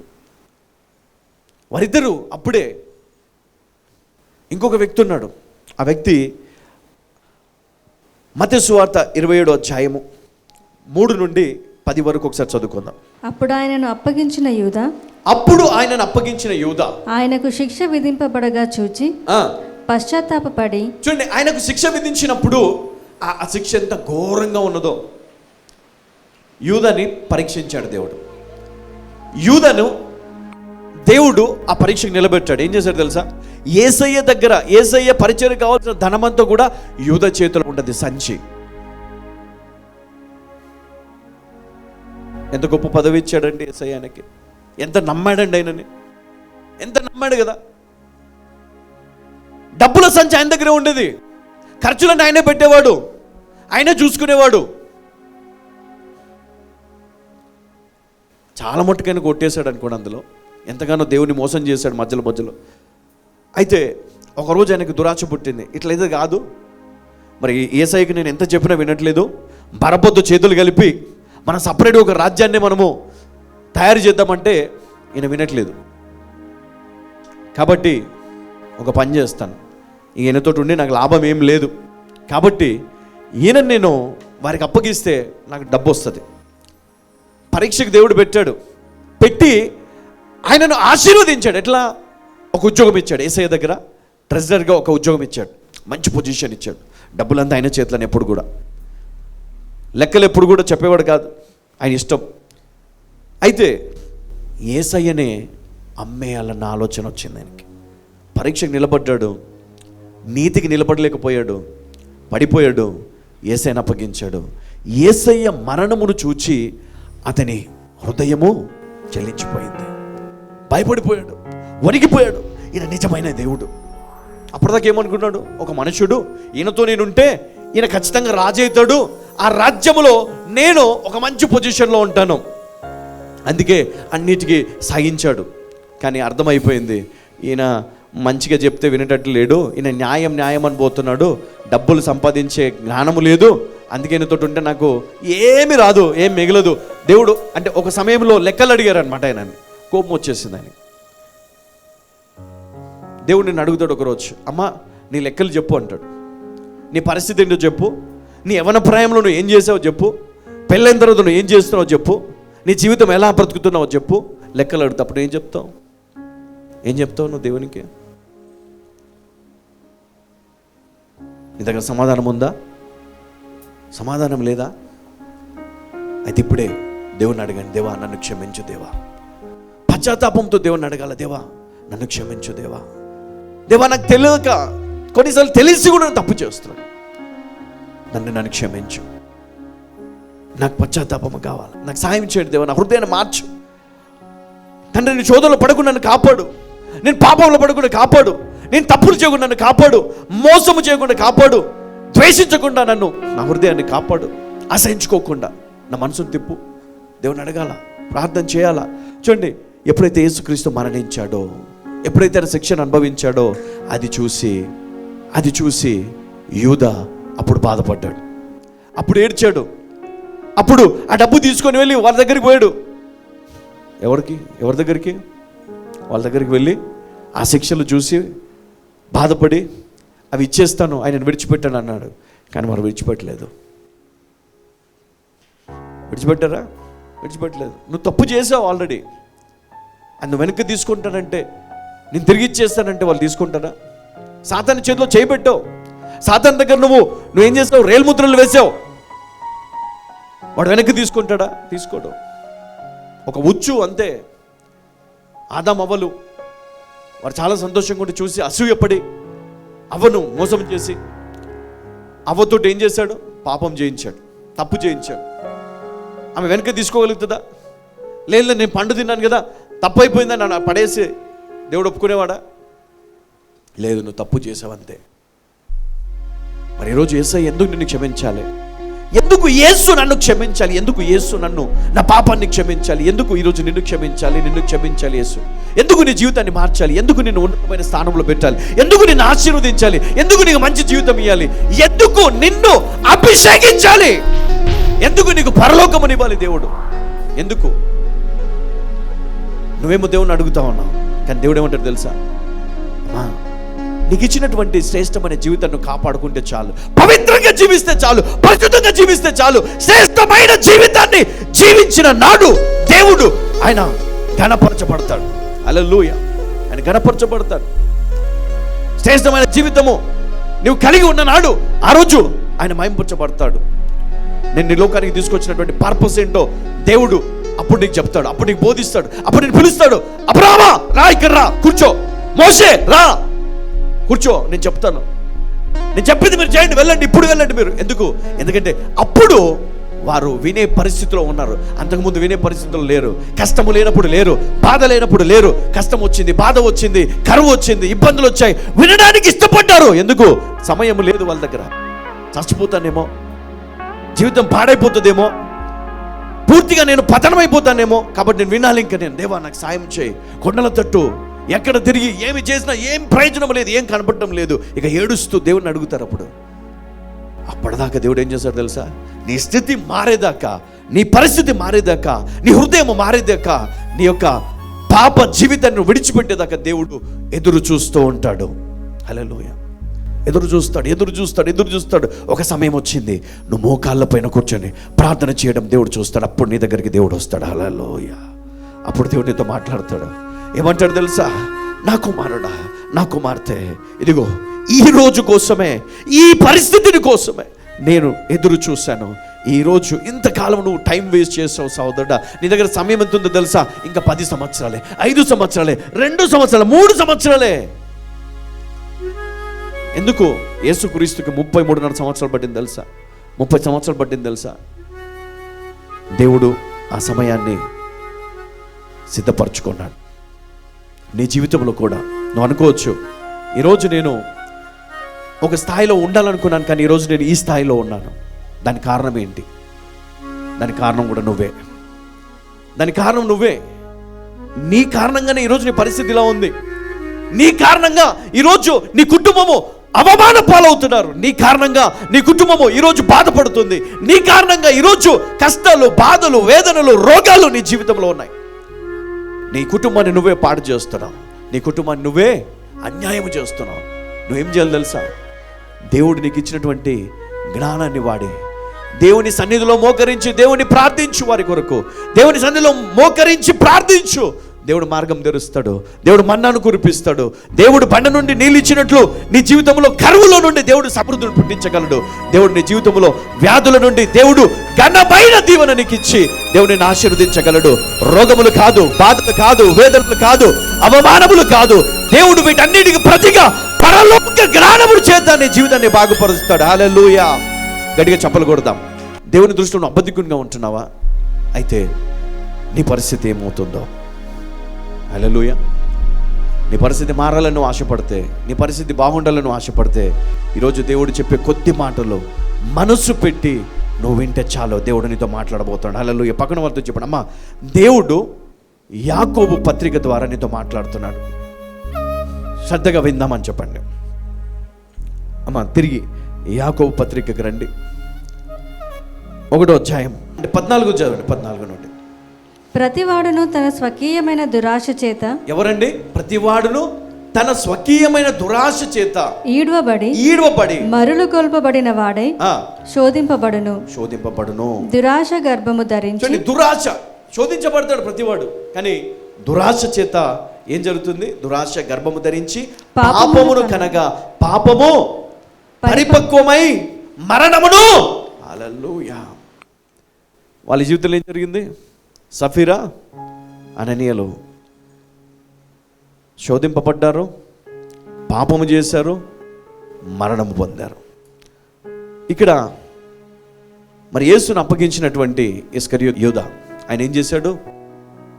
పరీక్షకు నిలబడ్డాడు. పరీక్షలో దేవుని మోసము చేశారు. ఏం చేయబడ్డాడు? తలకిందులుగా వేలాడి మరణించాడు. హల్లెలూయా. పూర్ణమైన ప్రతి వరమును పరసంబంధమైనదై జ్యోతిర్మయుడగు తండ్రి యొద్ద నుండి వచ్చును. ఆయన యందు ఏ చంచలత్వమైనను గమనాగమనముల వలన కలుగు ఏ ఛాయ అయినను లేదు. 18. ఆయన తాను సృష్టించిన వాటిలో మనము ప్రథమ ఫలముగా ఉండునట్లు సత్యవాక్యము వలన మనలను తన సంకల్ప ప్రకారము కనెను.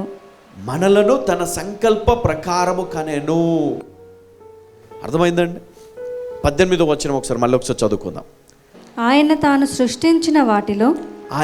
సృష్టించిన వాటిలో మనము ప్రథమ ఫలముగా ఉండునట్లు. ఎందుకు ఆయన ఏర్పాటు చేసుకుంటున్నాడు? ఏంటి ఆయన ఉద్దేశం అంటే, ఆయన సృష్టించిన వాటి అన్నిటిలో మనము ఏమై ఉన్నామండి? ప్రథమ ఫలముగా ఉండునట్లు. సత్యవాక్యము వలన. దేని వలన? సత్యవాక్యము వలన మనలను తన సంకల్ప ప్రకారము కనెను. హల్లెలూయా. హల్లెలూయా. ఆయన ఎందుకు నిన్ను కన్నాడు? ఒక సంకల్పం ఉంది. మనము ప్రథమ ఫలముగా, అంటే సృష్టి అన్నిటిలో మనము శ్రేష్టమైన వారముగా, ప్రథమ ఫలముగా ఆయనకు అర్పింపబడుటకు. చూడండి, ఎందుకు మనం హార్వెస్ట్ చేస్తాము అంటే, మనం పండించినటువంటి పంటలో మొదటి శ్రేష్టమైన పంటలో నుండి ప్రథమ ఫలమును మనం తీసుకొని దేవుని సన్నిధికి వస్తాం. దేవుని సన్నిధిలో యాజకుని దగ్గర మనం దాన్ని తీసుకొని వచ్చినప్పుడు యాజకుడు ఆ యొక్క వరి లేదా ఆ యొక్క పండ్లను లేదా ఆ యొక్క మరి పంట ఏదైతే ఉందో దానిని తీసుకొని వెళ్ళి దేవుని దగ్గర మరి ఆయన దానిని దేవుని దగ్గర సమర్పించి ప్రార్థన చేసి ధూపము వేసి దేవునికి సమర్పించి మరి వారిని దీవించేవాడు. మరి ఆ విధంగా మరి ఆ కాలంలో ఉండేది. అయితే మనము కూడా తండ్రికి ప్రథమ ఫలముగా చూడండి, ఒకప్పుడు ఆదాము అవ్వల జీవితంలో జరిగినటువంటి తప్పు వల్ల యేసుక్రీస్తు మరణము, ఆయన ద్వారా మన జీవితాన్ని మార్చుకొని మనము తిరిగి ఆయనకు ప్రథమ ఫలముగా అర్పించబడాలి. అప్పుడు తండ్రి అయిన దేవుడు ఏం చేస్తాడు తెలుసా? ఆయన యొక్క చిత్తము ఏదైతే ఉన్నదో ఆ చిత్తాన్ని బట్టి ఆయన ఈ సృష్టి అంతటిలో శ్రేష్టమైన వారముగా మళ్ళీ తిరిగి ఆయన హత్తుకుంటాడు మనల్ని. ఆ స్థితిని కలగచేయాలని మరి ఆయన ముందుగానే సంకల్పించుకున్నాడు. కాబట్టి ఇదిగో ఈ సత్యవాక్యము చేత, ఈ పరిశుద్ధ వాక్యము చేత నిన్ను ఆయన తిరిగి బలపరిచి ఒక విశ్వాసిగా నిలబెట్టి పరిశుద్ధమైన దేవుని సన్నిధిలో నిన్ను ఆయనకు ప్రథమ ఫలముగా దేవుడు అర్పించుటకు మరి నీ గురించి నా గురించి ప్రథమ ఫలముగా యేసుక్రీస్తు అర్పింపబడ్డాడు. అందుకని మనం ఈరోజు ధైర్యంగా ఉండాలా. శ్రమల్లో, బాధల్లో, వేదనలో మరి మనం ఓర్పు కలిగి, ఎందుకంటే దేవుడు మనకి ఇస్తాడు, ధైర్యం ఇస్తాడు, విశ్వాసం ఇస్తాడు. దానిలో నిలకడగా ఉండి మనం పోరాడి విజయము సాధిస్తాం. అన్నిటిలో పోరాటం ఉంది, ఈ పోరాటంలో విజయం ఉంది. చివరికి మనము గొప్పగా ఆశీర్వదించబడతాం. దేవుడు నిన్ను ఈరోజు శ్రమల్లో పెట్టాడు కదా, నువ్వేం చేయాలో? గట్టిగా సంతోషం వ్యక్తపరచాలి, గట్టిగా చప్పట్లు కొడుతూ దేవుని ఘనపరచాలి. ఎందుకో తెలుసా? దేవుడు నిన్ను ఆశీర్వదించబోతున్నాడు. దేవుడు తన సన్నిధిలో ఉంచబడినటువంటి దీవెనలన్నీ కూడా ఈ లోకంలో ఉన్న నీకు, నీ సంతానంలోకి ఇవ్వబోతున్నాడు. నమ్మిన వాళ్ళు గట్టిగా చప్పట్లు కొడదాం. హల్లెలూయా, హల్లెలూయా, హల్లెలూయా.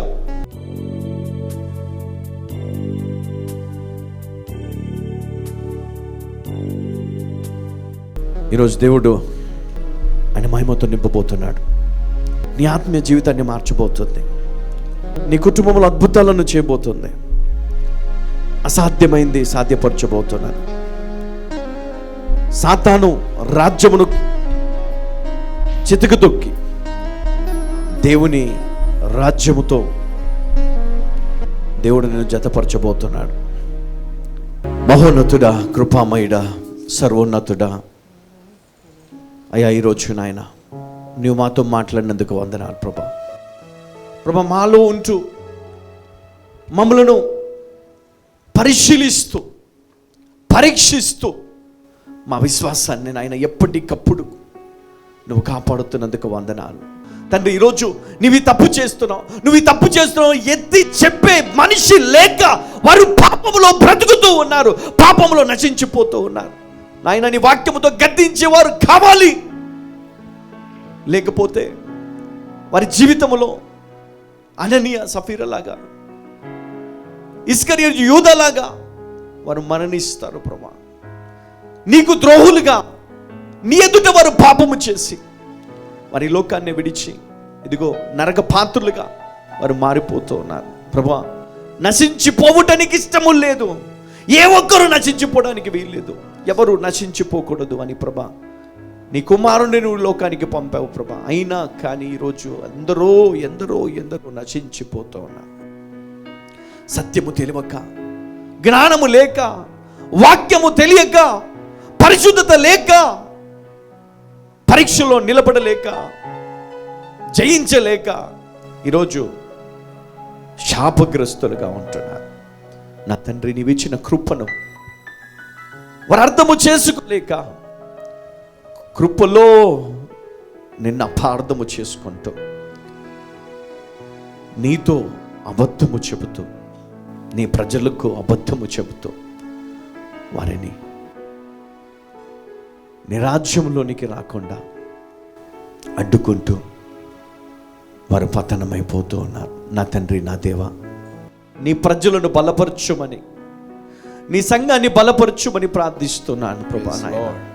తండ్రి ప్రభా, నీ ప్రజలు మారితే చాలు, సత్యాన్ని తెలుసుకుంటే చాలు, సత్యవాక్యము చేత వారి జీవితాలను మార్చుకొని పరిశుద్ధ దేవుణ్ణి వారు ఆరాధిస్తే చాలు నాయన. వారి నరకము నుండి తప్పించుకుంటే చాలు, నశించిపోకుండా ఉంటే చాలు నా దేవా. తండ్రి, ఈరోజు ఎందరమో నాయన నీ విశ్వాసము చేత నీ పరిచర్య చేస్తున్నప్పటికీ కూడా ప్రభా నాయన, ప్రజల్లో ఆ విశ్వాసము స్థిరముగా లేక కృంగిపోతూ, వేదన పడుతూ, నలిగిపోతూ ఉన్నాము. తండ్రి, నీ ప్రజలను బలపరచుమని ప్రార్థిస్తున్నాను. సత్యమేదో వారికి తెలియచేయండి ప్రభా, సత్యమేదో వారికి తెలియచేయండి. ఈ లోకము శాశ్వతము కాదు, ఈ శరీరము శాశ్వతము కాదు, పరలోకం శాశ్వతము, ఆత్మ శాశ్వతము. ప్రభా, నీ వాక్యము చేత నీ బిడ్డలను బలపరిచి ధైర్యమునిచ్చినందుకు, విశ్వాసమునిచ్చినందుకు,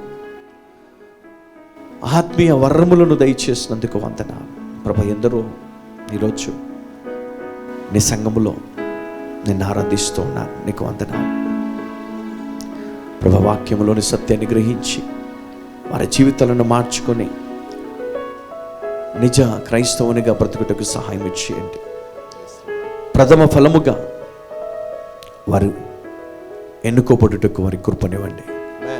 ప్రతి కుటుంబమును నీ చేతికి అప్పగిస్తూ ఈ వాక్యము చేత వారి జీవిత కాలమంతా కూడా వారిని బలపరచుమని, పరిశుద్ధమైన జీవితములో నిత్యము వారి కొనసాగుటకు, నీ రాకడ వరకు వారి పరిశుద్ధతను వారు కాపాడుకుంటకు కృపను దయచేయమని ప్రార్థించి వేడుకుంటున్నాము తండ్రి. ఆమేన్.